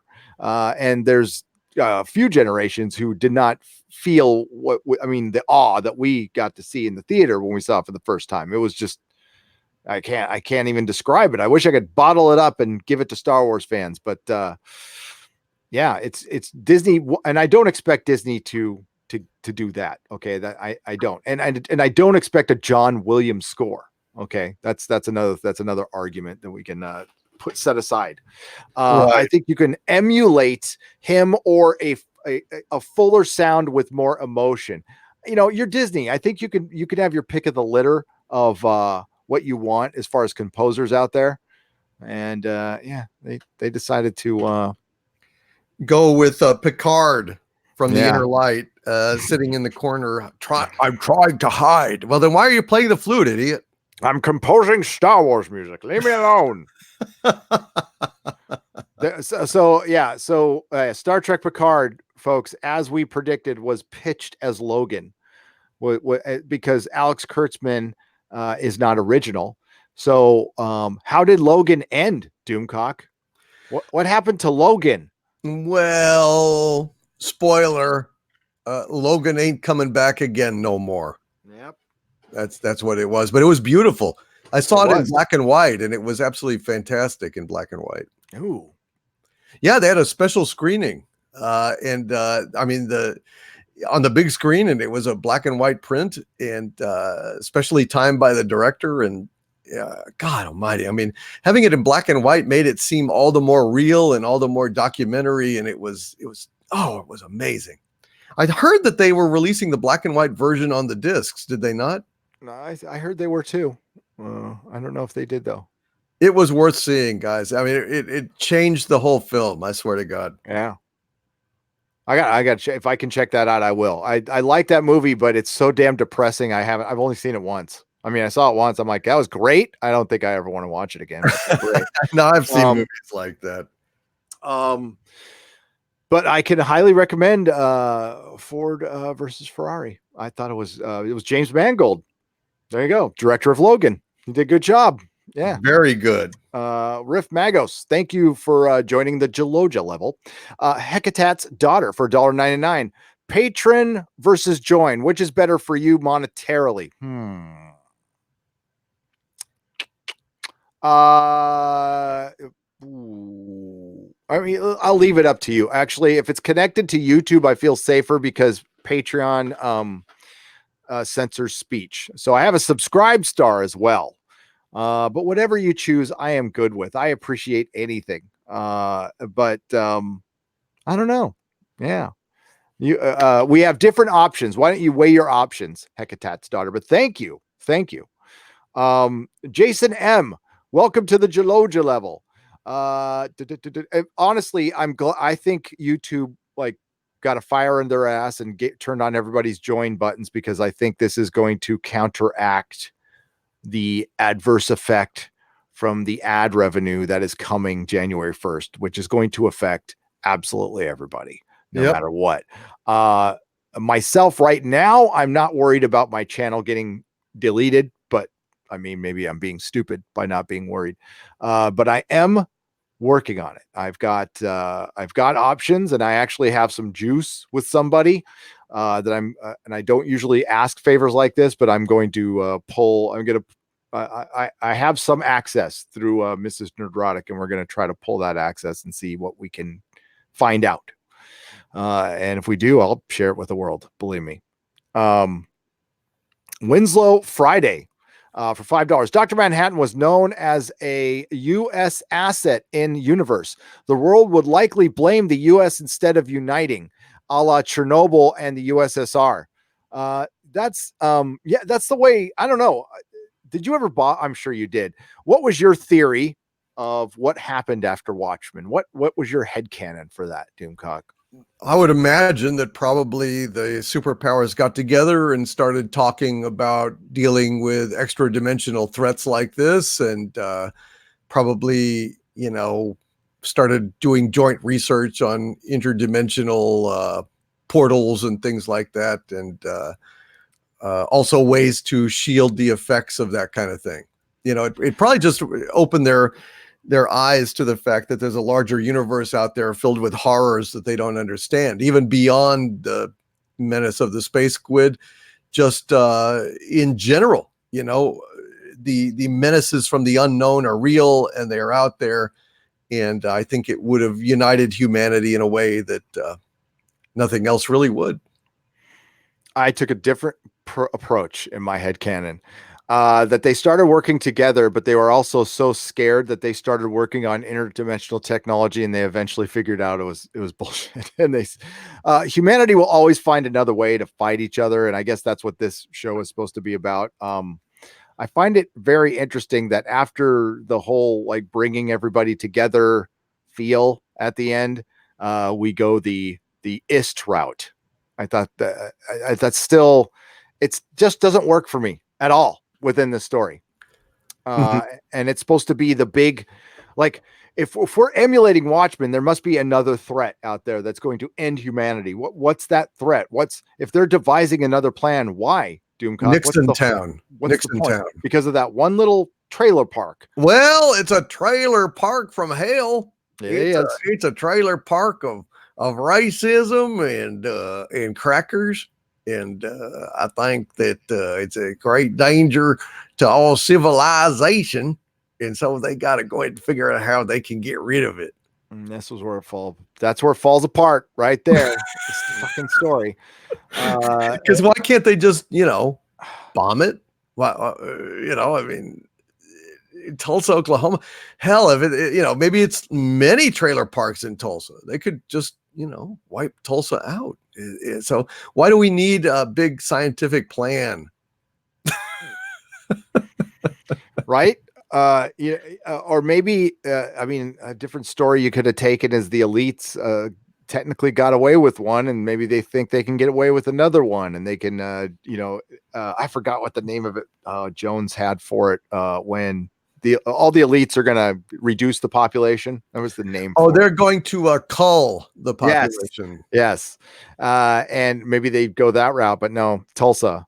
Sorry, person in Tulsa, but center of the universe. No. You are marked. You are marked, Tulsa. I'm saying you're not doing so fine, Oklahoma.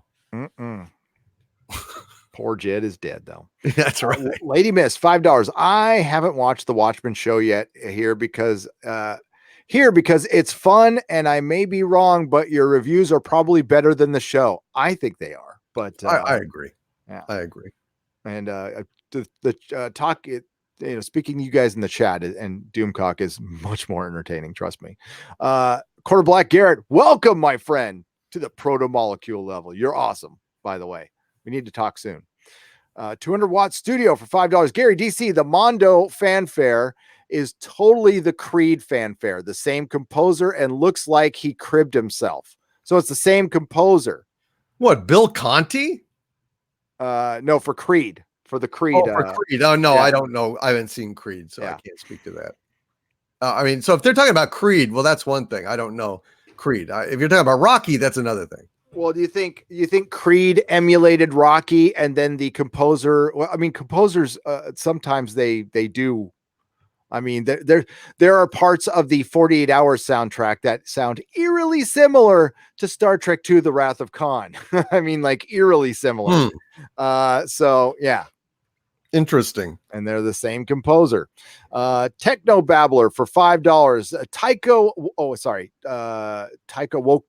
Waititi is directing the last episode of The Mandalorian.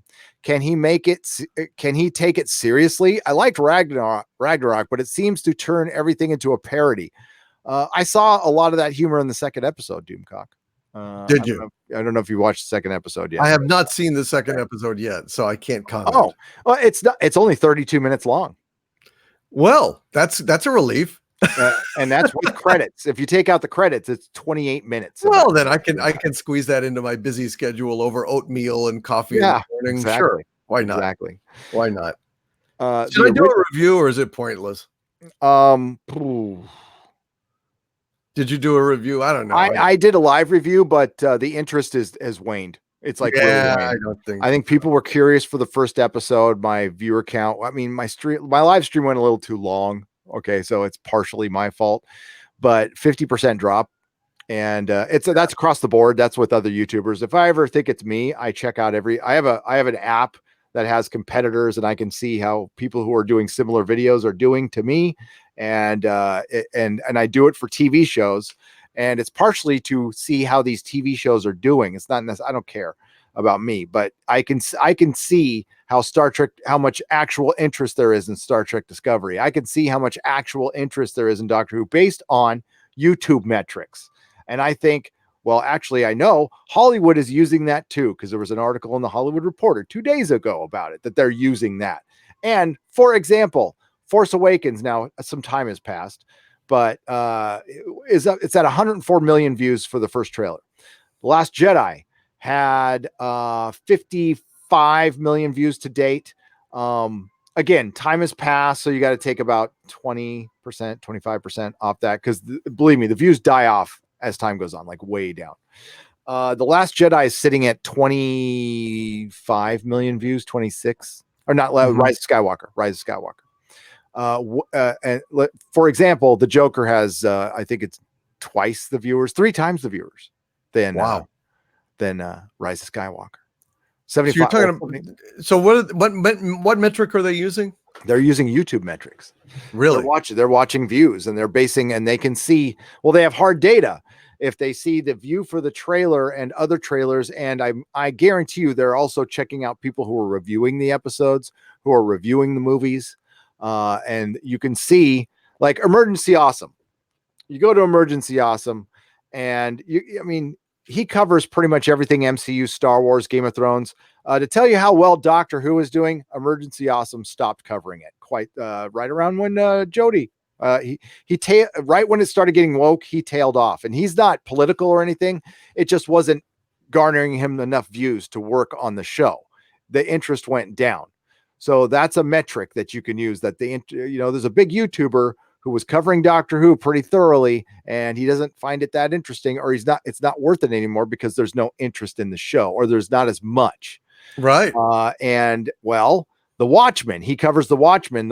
His Watchmen views are way lower than most of his other things. Like I guess his average is 300,000 views, 400,000 views. Watchmen, I think it sits around 100,000 views for his, what has he got? 2 million subscribers. So there's no real interest here on Watchmen. And the Mandalorian, it's decent for Star Wars. Like I said, it's above it's above Watchmen, it's above Doctor Who, but it's not Star Wars level. So right. Star Wars is its own level. And the minute Star Wars becomes equal to Star Trek or Doctor Who, then what's the point of it? Because you just paid billions for that, not millions. You expect that stockholders and bankers at Disney are not going to accept the law of diminishing returns for their billion-dollar property. Well, they're going to have to. Yep. They're just going to have to. It doesn't matter. If I just to say, hey, I'm just not going to accept gravity, doesn't mean I'm going to be flying with the crows next week. There's just some things you can't really dictate with your belief. It's just because they're going to happen the way it happens. There you go. The Big Red Bear for Canadian $5 says the original ending to Watchmen was about as good as a squid cum bucket. I don't like Zach, but his ending was 1,000% better. Well, you are entitled to your opinion, and you're wrong. But there you go. Yeah. The comic and the movie are 2 different things to me. The comic is it's a different medium. It cannot be emulated. That's why I think it's the perfect medium. It's the Reese's peanut butter cup of entertainment. Okay. Cause you got books, like the old Reese's ad where a guy was eating some chocolate, inexplicably walking down in a park. And then another guy inexplicably was eating a can of peanut butter. And then they ran into each other, and the chocolate bar went into the peanut butter, and you got a peanut butter cup. That's what a comic book is. Except somebody who's walking down the park with a painting, and then the other one's with a book, and they run into each other and they make the perfect medium. Unfortunately, Marvel and DC have destroyed this perfect medium into pulverized it into oblivion, unfortunately. But there you go. They're 2 different things. And Watchmen was made to be a comic book, period. A funny book, a pamphlet. Now it's made a great graphic novel, but reading it once a month, I remember it coming out, and honestly, I didn't think, I thought at the time I was reading something really cool and mind bending. I never thought it would become like the comic book that breaks through and makes it on New York Times bestseller lists and Times all-time greatest. I never thought that, like in a million years. But I thought it was really good, but I never thought comics would get respect back then either. Back then, they were not respected at all. So no, they weren't. But I mean, I'm just not interested in the excuses for Zack Snyder. It's like I don't want to hear it. I don't care. Hell, some hack on this episode proved that you could do the space squid. Ta-da! Better than Zack Snyder did. And it's not that hard. I could have done it. And I do not respect that choice. It's fundamentally flawed, and it ruined the movie from being the classic that it could have been. I mean, he executed everything beautifully except that, and he screwed that up. And I'm sorry, that's a fail.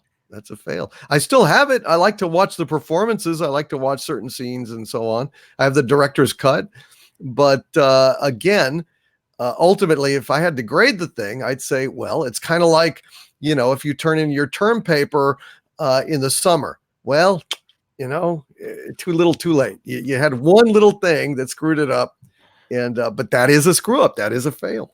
We all have our things, man. We all have our things. I feel that way about the MCU Spider-Man.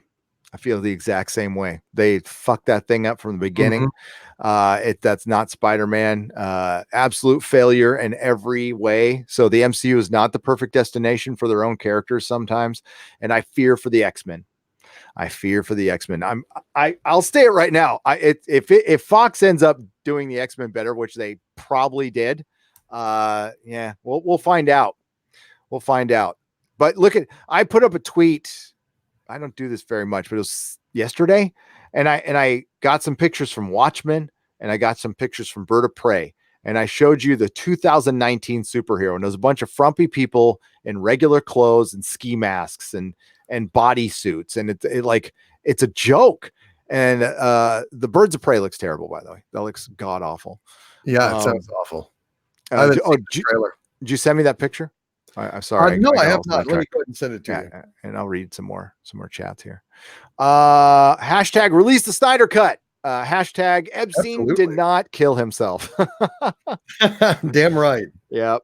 I agree with both of those. I want, but hey, Big Red Bear, thank you. Big Red Bear. Hey, and that's the cool thing about the fandom is we can disagree on things. We don't agree on absolutely everything around here, and we're not going to alienate each other, which is great. That's what the other side does.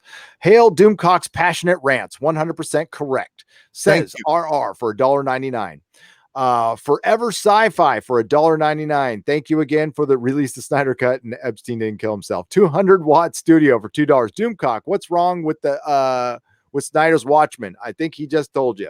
I already told you. I'm not going to go into that again. I have expounded on it quite clearly. And, Snyder's he's very divisive sometimes. Very divisive. Only in that one detail. Otherwise, I think he did a very respectable job. I think he was quite respectful to the material. And then when he would deviate in such a radical way, after being it might not have been his decision. I'm going to look into it. I'm going to find out whose decision that was. Because that sounds like a suit decision to me, but maybe not. So Snyder got screwed by Warner Brothers, like worse than because after his the unfortunate incident with his daughter, they were going to let him go. And that was prior to her doing the deed. So they did him wrong in every single way. And then for freaking hypocrite Whedon to go there and put up a sign. There's a protester in Justice. I don't know if you waste your time with Justice League that says I did my best. That was such a. Don't do it then. You know what? Going in, just Joss Whedon of all people going in to redo somebody else's work. Now it was, he was on bereavement. That's what they said. But there were stories that came out later that that wasn't the case. They should have waited. They should have waited for the man. But well, yes. I mean, if it depends on what the truth is. I understand that these companies, they have deadlines. I mean, they have commitments to exhibitors and business plans. I mean, they can't necessarily, wait 6 months. They can't bump it. Like, one of my sources told me that they were thinking one of the options on the table was to delay Ruse of Soywoker until May. But the weird thing is, actually, I got another source that was telling me that that was being pushed for at some point. That literally things have been that bad. However, once you've got ads, once you've got the cardboard stand-ups and the print stuff, it's too late. But I think this was earlier in the process because they saw that they were in trouble. when did they? Because The Force Awakens was delayed, and so was The Last Jedi because of it. When did they do that? Delay? That I don't know. I've blocked out Force Awakens from my mind. Yeah, Force Awakens was delayed by 7 months until December 15th after J.J. Abrams pushed back on the amount of time that was given to bring. That was like a year in advance, though. Yeah, but yeah, they delayed, and I think The Last Jedi, they originally wanted to put it in May, and then they decided Christmas on that one, but I could be wrong on that one. But I remember, The Force Awakens did get delayed. Doomcock's anger brings me joy in the best way, says Daniel, $1.99. You know, it's good. It's good to get it out. It's good to get it out. Well, that just triggered me, man. I just saw red. It's like, that was just that question. Come on. Wait, come on. You know? Yeah, you know, I mean, I don't have anything against Zack Snyder. You know, I mean, his vision of Batman and Superman are not my cup of tea. But I absolutely support him having his, cut released 100%. Yeah, of course. You should have heard Uche on Jeremy was doing a Fallen Order. And Uche, I love you, man. I freaking love you, youngster. He called me an old man. But douchebag. He was talking about Snyder have their fans. They do. And I have a fundamental understanding of DC fans. I dealt with them for 10 years.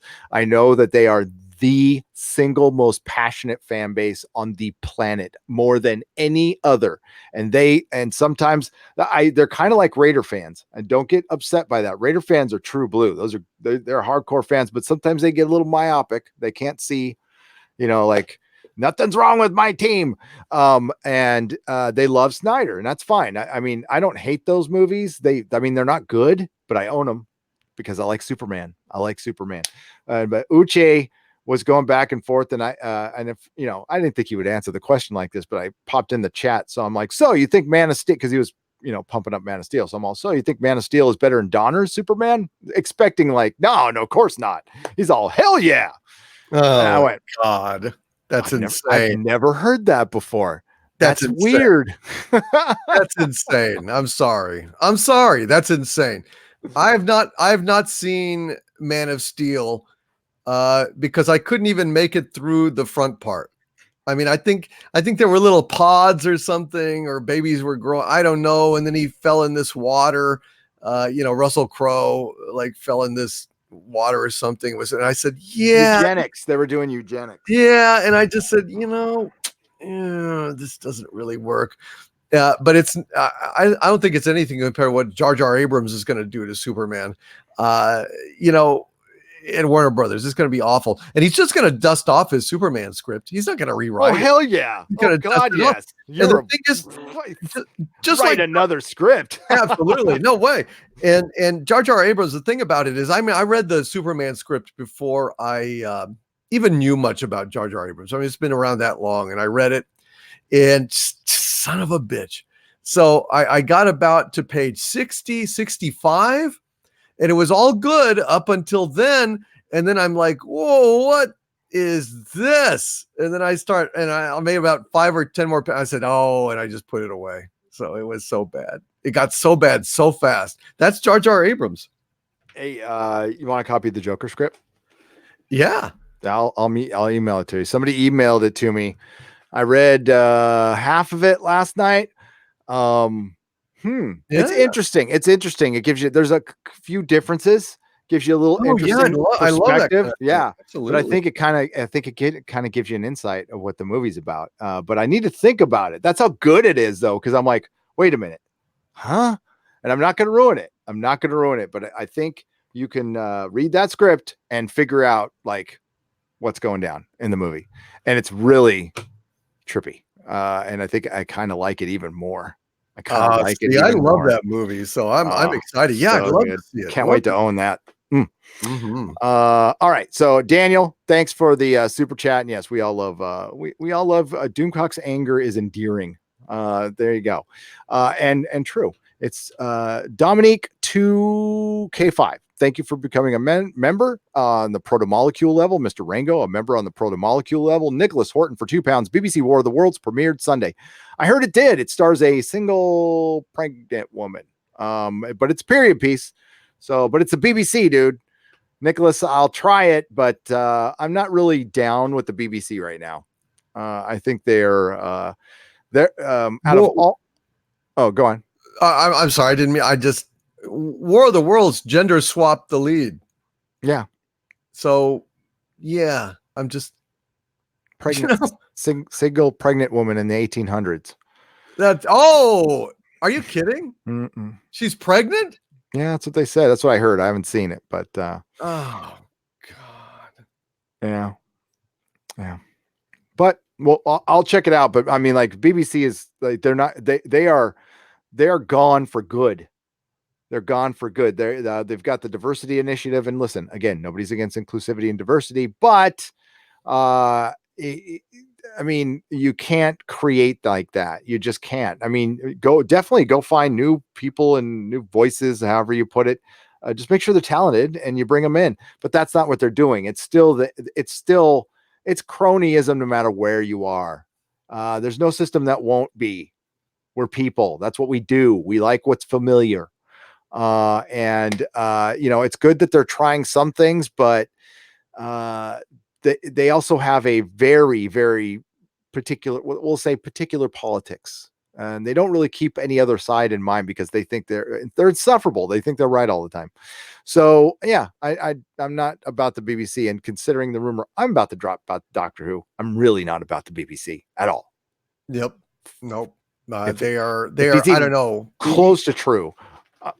I get mad thinking about it. Honestly, Doctor Who and the BBC are very much like Watchmen tonight. Mm-hmm. I mean, essentially, the BBC is the woman scientist in the lab that's trying to clone Doctor Who, and the Doctor Who is the puppy that they threw in the disposal. I mean, they're trying to genetically engineer a simulacrum of Doctor Who that is soulless. And that is essentially the problem. It is they have calculated it in a certain way to get a certain agenda across, but ultimately they are failing because it is soulless. It is something that is a Frankensteinian slapdash creation written on a calculator. Written on a calculator. That's what Doctor Who is. That's a great way to put it. A calculator with after they hit their little checkbox. I mean, there's one episode. Okay, there's two things that happen which are glaringly bad. They had the pregnant man, but aside from that, in the New Year's Eve episode Resolution, there's a part where the doctor gets to a police station and a cop comes out and announces that he's a member of the alphabet community and doesn't even introduce himself by name. So he tells her what kind of person he sleeps with, but he doesn't say, hello, I'm John. I mean, he literally goes up and says, hi, I'm Ray. I don't want to say the word because it hurts the algorithm, but yeah, that's basically what he does. That's what Doctor Who is now. It's stupid. The Dallas Deadeye for $5. I just play the theme to Two Mules for Sister Sarah over the Mandalorian. Sounds great. That might be good. Yeah. Two Mules for Sister Sarah. Echo Watt for $2. I felt like you when I saw Dark Knight in theaters. Dark Knight was great. It was awesome. It was. But the awe of it did not equal the awe of Star Wars. You can't. It's impossible. I can't even describe what it was to see that big ship come across the screen for the first time. Nobody had seen anything like it. You might as well have landed a UFO in your front yard. You would have had the same feeling. You're like, what the hell is that? How did they do that? I mean, nobody had done anything even close to that. Or Stanley Kubrick 2001, but I was 7, so I didn't see it. I didn't know 2001 existed when I was 7 years old. Sebastian Annan for $5. I'm just waiting for the Mandalorian to be revealed as Seamus Aaron. Lots of odd parallels between the show and Super Metroid, by the way. What's Super Metroid? Is that a It's a video game. It's a video game. Okay, gotcha. I was like, that's something I don't know about. An old one. Yeah, it's cool. Yeah. We got his name. He let his name slip. So the current theory is he's a clone. I know everybody thinks Baby Yoda's a clone because on Reddit had those clever people at Reddit found the Camino insignia on the doctor's patch. Mm-hmm. And so a lot of people assumed that the baby was a clone, which would be a good assumption. And I still think it could be. I'm pretty damn sure it's a baby girl just because it's Disney. Of course. The girl, the key to everything. So I'm sticking with that. I don't think it's a clone of Yoda. I think it's a daughter of Yoda or a clone daughter. Like they took kind of like what they did with X-23 with Logan. Mm-hmm. I mean, you can have a patch on your clothes, but I mean, there were only cloners down there. I mean, I didn't see any human scientists on Camino. So, yep. I mean, he bought it secondhand. It came in a gift pack along with the Clones Are Us home chemistry kit, that he bought from Camino by mail order. Maybe it's possible. It's possible.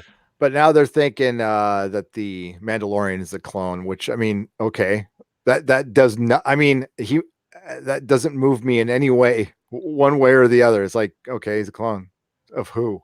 I mean, it'd have to be of somebody to be significant, or he's just a clone. So he's an orphan. Okay, so he's an orphan clone. Okay, but I forgot what his name is, like Din Djarin or Dijarin or one of those, Star Wars. It sounds a lot like a Rogue One name, a Disney Star Wars name. That's what it sounds like. TR French, new member. Welcome. Thank you. Welcome to the Proto Molecule Club. Okay. How do I Dirigigo Duke? I always say it wrong. Doomcock. Dirigo Duke. Thank you for $1.99. Is now not the time to start a YouTube channel? Advice if I do. I would start one. I mean, no, I don't think so. I would. I still would. What I would do is be very careful. But it depends on what you plan to do. If you're doing anything that's on the borderline, like you're unboxing toys or something like that, I would not start a channel like that. But if you're just an adult in a room giving commentary, I think you're fine. And plus you're not going to get monetized for a while anyway. So, I mean, do it as a hobby. Sure. I don't want to talk anybody out of anything. And I don't want to, scare people off of YouTube. I need them to stay. I think we just need to figure out what's going on. Like definitively, I think it's going to be a very scary time for creators, for content creators. You guys are fine. But I don't know about us, to be honest with you. But yeah. 200 watt studio for $2. Yes, the Creed fanfare emulates the Rocky fanfare. Okay. So he emulated himself that emulated something else. I'll have to hear that. Well, I don't know who did the score to Creed, so I can't say. Same guy as Mandalorian. So it was Bill Conti? No, Bill Conti did Rocky. Creed was the remake. Not the remake, but the one that Ryan Coogler directed a few years back, which was a sequel. And that one was, I guess, composed by this guy, the guy who did Mandalorian. That's according to 200 Watt Studio. I don't know. I can check. Yeah. So it's an emulation of an emulation. That's still ripping off, in my opinion. But there you go. Masson Storm for $5. Cheers to end of good movies, good content, good comics, low censorship threshold. I have VHS. Plan to troll Goodwill. Hail Nerdrotic and bring the bringer of truth. Well, thank you, Masson Storm. And my highest recommendation: go find Goodwill. Go to Goodwills. And go to swap meets in towns in the middle of nowhere. That's where you find the best shit. Get away from the cities, okay? Because they're all looking for that stuff. You're not going to find good stuff in the cities. at all. Captain Spire. That's why I like to go swap meets. Like when I live in San Diego, I go to swap meets out in the middle of the desert or in the outskirts of San Bernardino. Yeah, find good shit. Star Wars is truly a Mickey Mouse operation, says Captain Spire for $2. You are not kidding. Winslow Friday for $2. Just to clarify, I meant why Snyder version was so bad. Oh, why was it so bad? He said it because it did not have the squid in the end, and it does fundamentally change a lot of things about the ending. And they made Dr. Manhattan the culprit instead of just like Dr. Manhattan going, "I'm done with you people." Right after he turned too, right after he started getting some hope, he's like, "Oh, I think I'm reconnecting with my humanity," and then no, you leave. Kind of fucked up, really. Riff Magus for Australian $2. Gary, my local comic shop is going strictly online. Ah, that sucks. I don't know. I'm starting online, guys, but I want to be brick and mortar online. I want to have I like talking to people. I like the interpersonal relationship aspect of it, but we are going to start online so we can have a backup for what's coming on the 1st. Admiral OF Doom for $5. Once again, Hollywood proves that that in case of zombie apocalypse, they are the safest place to be. Zombies will starve. Just an observation. That's true. That's a good point. Rewatched Mando, hoping for more. Sadly, underwhelmed, says Adam Mead for $2. Not the first person to say that, but there you go.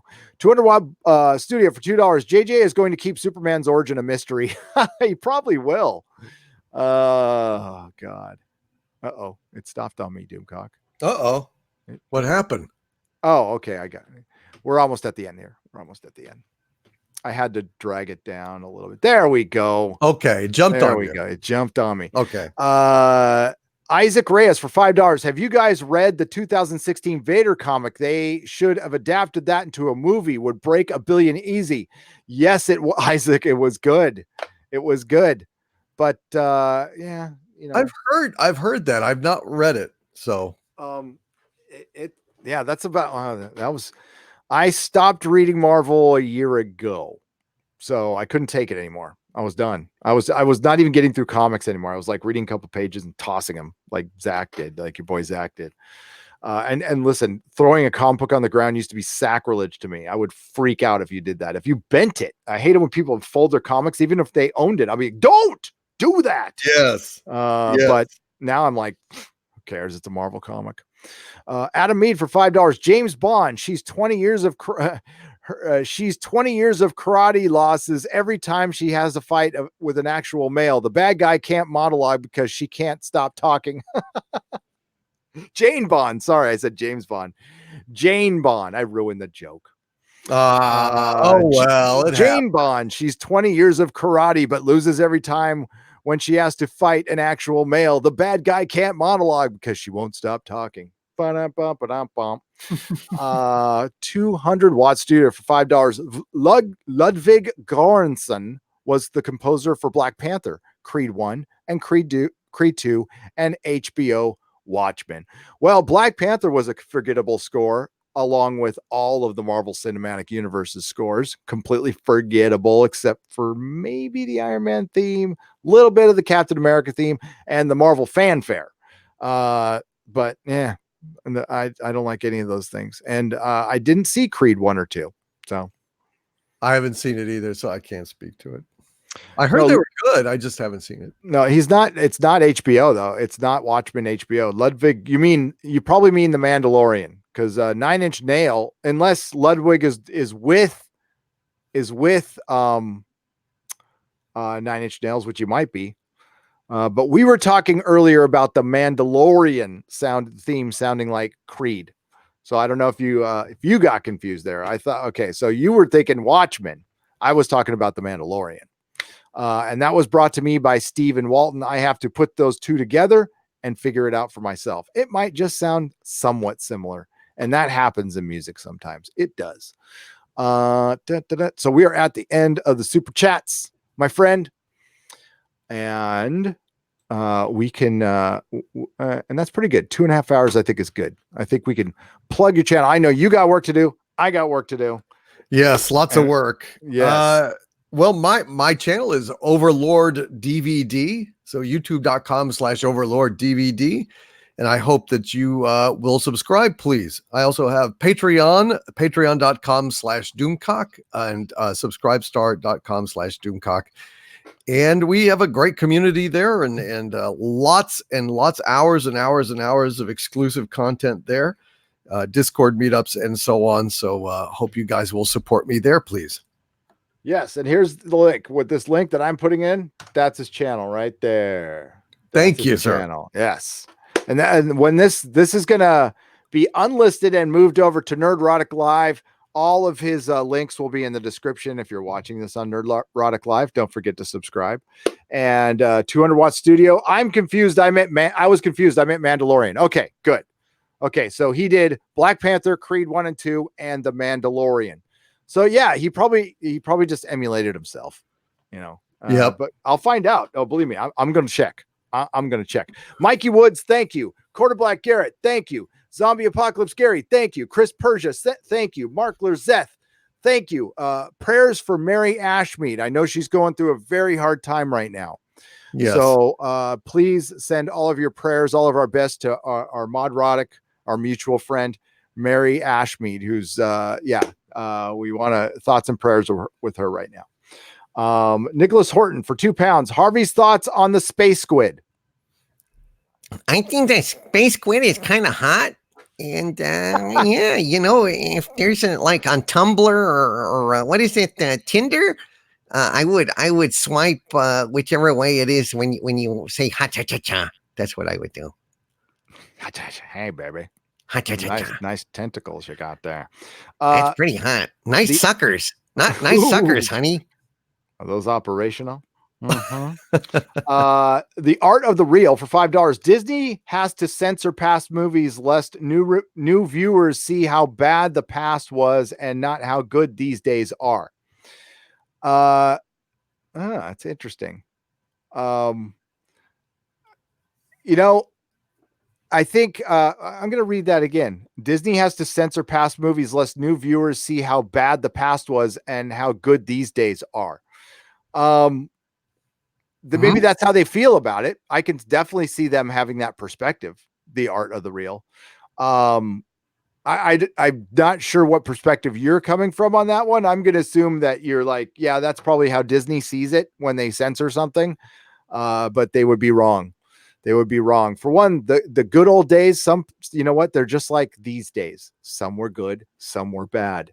Not all people were bad. But if you watch Doctor Who, especially an episode called Rosa, or you watch current Doctor Who, by the way, not past, or if you watch current Watchmen, we were all bad in the past.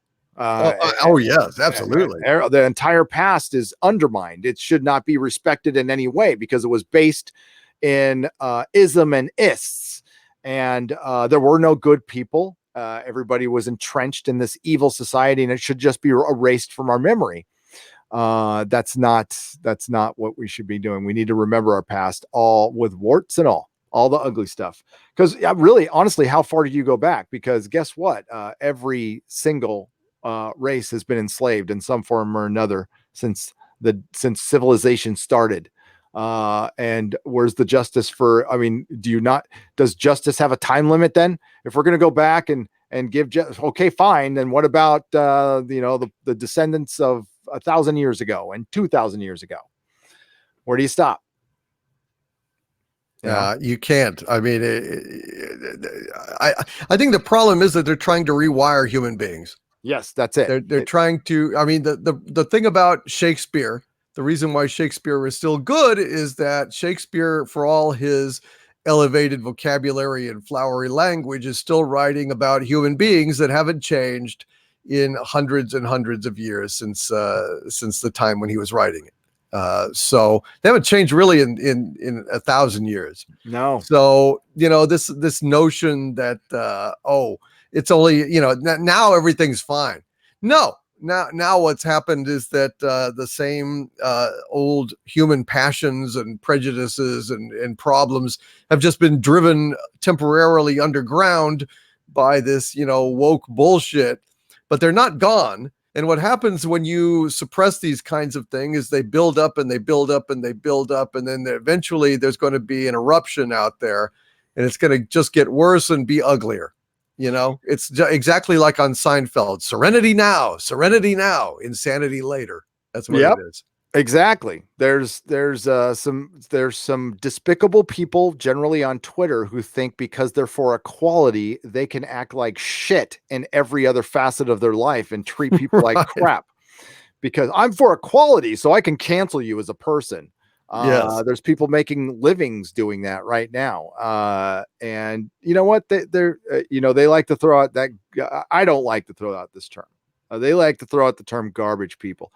I like to call them very, they're fallible human beings that, we all have our flaws. They just have like things that really need to get worked on. Like, seriously, I mean that in all seriousness. It's not going to end well for you. If you're the kind of person who likes to cancel somebody and you just like, that's your thing, your life is going to be miserable and it will probably end early. So, I mean, if you want to be, because that can't be making you happy. That can't be making you happy. I'm just talking shit about a TV show and a movie. I'm happy as fuck. So, I mean, like, I'm not going after people. The people who are going after us, trying to cancel our friends and stuff like that, you're going after individuals. There's something wrong with you, son or daughter. And you really need to get it worked on. I'm not joking. Like your life is, I've seen it. Your life is going to be very miserable. And if that's the way you want to live, cool, but that's your choice. Don't be blaming anybody else for it. I got a couple more super chats. Michael P for $5. Hey, everybody, on Disney Plus, if you go under movie series and click on Star Wars movies, they don't have Last Jedi. I did get a screenshot. There's an actual explanation of that, Michael P. Thank you for the $5. They had a deal with Netflix, so they can't show it for a while. Same with Solo. That's what I thought. I'm a Slav. Guess where the word slave comes from? Big Red Bear. Yeah, exactly. I'm guessing from Slavs. I don't know for sure, but I'm guessing. Thank you for the Canadian pesos. The art of the real. I'm referring to the level of hatred and racism in the past versus now. The race baiters lose credibility if you compare. Yeah. Oh, you're right. You're absolutely right. If we remove the races, that's a good point. See, this is why I asked for clarity. I'm sorry you had to give another super chat. So if you erase all the racism from the past, they can make today look just as bad as the past. I got you. Sometimes I get there a little slower. And that makes a lot of sense, to be honest with you. Well done. I'm sorry you had to put it in there twice, dude. I owe you. Okay. Art of the Real. If you want me to plug something, let me know. Do you got a channel? Because it looks like you accidentally put in there twice, but thank you. I'm sorry about that. That's a great point. I haven't even actually thought about that. You take away the racism of the past, you can make the present look just as bad. Yep. That's true. Oh, they want it that bad. They want that. Believe me. Sean Thompson for $10. Gary, your Star Wars first name is Boyega. Your last name would be the first two letters of your mother's maiden name plus the first three letters of the city you were born in. So it would be the Moffsan. So Boyega Moffsan, because Moffat was my mother's maiden name. Now everybody knows it, but I don't care. And I was born in San Diego. Those who forget the past are doomed to repeat it. Says I am Darth Raven for $2. Yes, we are. Absolutely. Hail, I am Darth Raven, one of my legionnaires. Yeah. Hail, Darth Raven. Yeah, it's, you know what? There's no anonymity for me, unfortunately. I put a bunch of stuff online when I was dumb in the 90s, and you can, my addresses are up there, my past addresses. There's not a lot I can fucking do about it. People know, and then I was dumb enough to put my face on the camera and my last name, but yeah, oh well, not worried about it. I have security. All right, so we're gonna end it there. Thank you to all the new members, dude. We got that is awesome. I can't wait till you run a live stream. That is good. Absolutely. Deal. And I want to thank again Mark Lazerth, Chris Persia, Chris Stanley, for joining up. Zombie Apocalypse Gary. I love that Zombie Apocalypse beard, Gary. And Mark Lurzeth, thanks for coming in here again. Prayers to Mary Ashby. Everybody have a good night. We'll see you on Doomcock's channel next Sunday at 7:15 p.m. Or 7:30. It depends. Around there. We as soon as we can, as soon as we like sober up or, shake off the lethargy or get out of the coma, whatever. Yeah. And we got to talk about it. What sucks is the penultimate episode, Mrs. Nerdrotic is having her Christmas party. So I got to figure out a way, like we either got to do it later or earlier. I'm thinking later I can go to I have to do both. So we're going to have to, we might have to schedule later. I don't know. I'll talk to you about it. We'll figure it out. We'll figure it out. But until then, everybody have a great night, and not all who wander are lost. Thank you for joining us.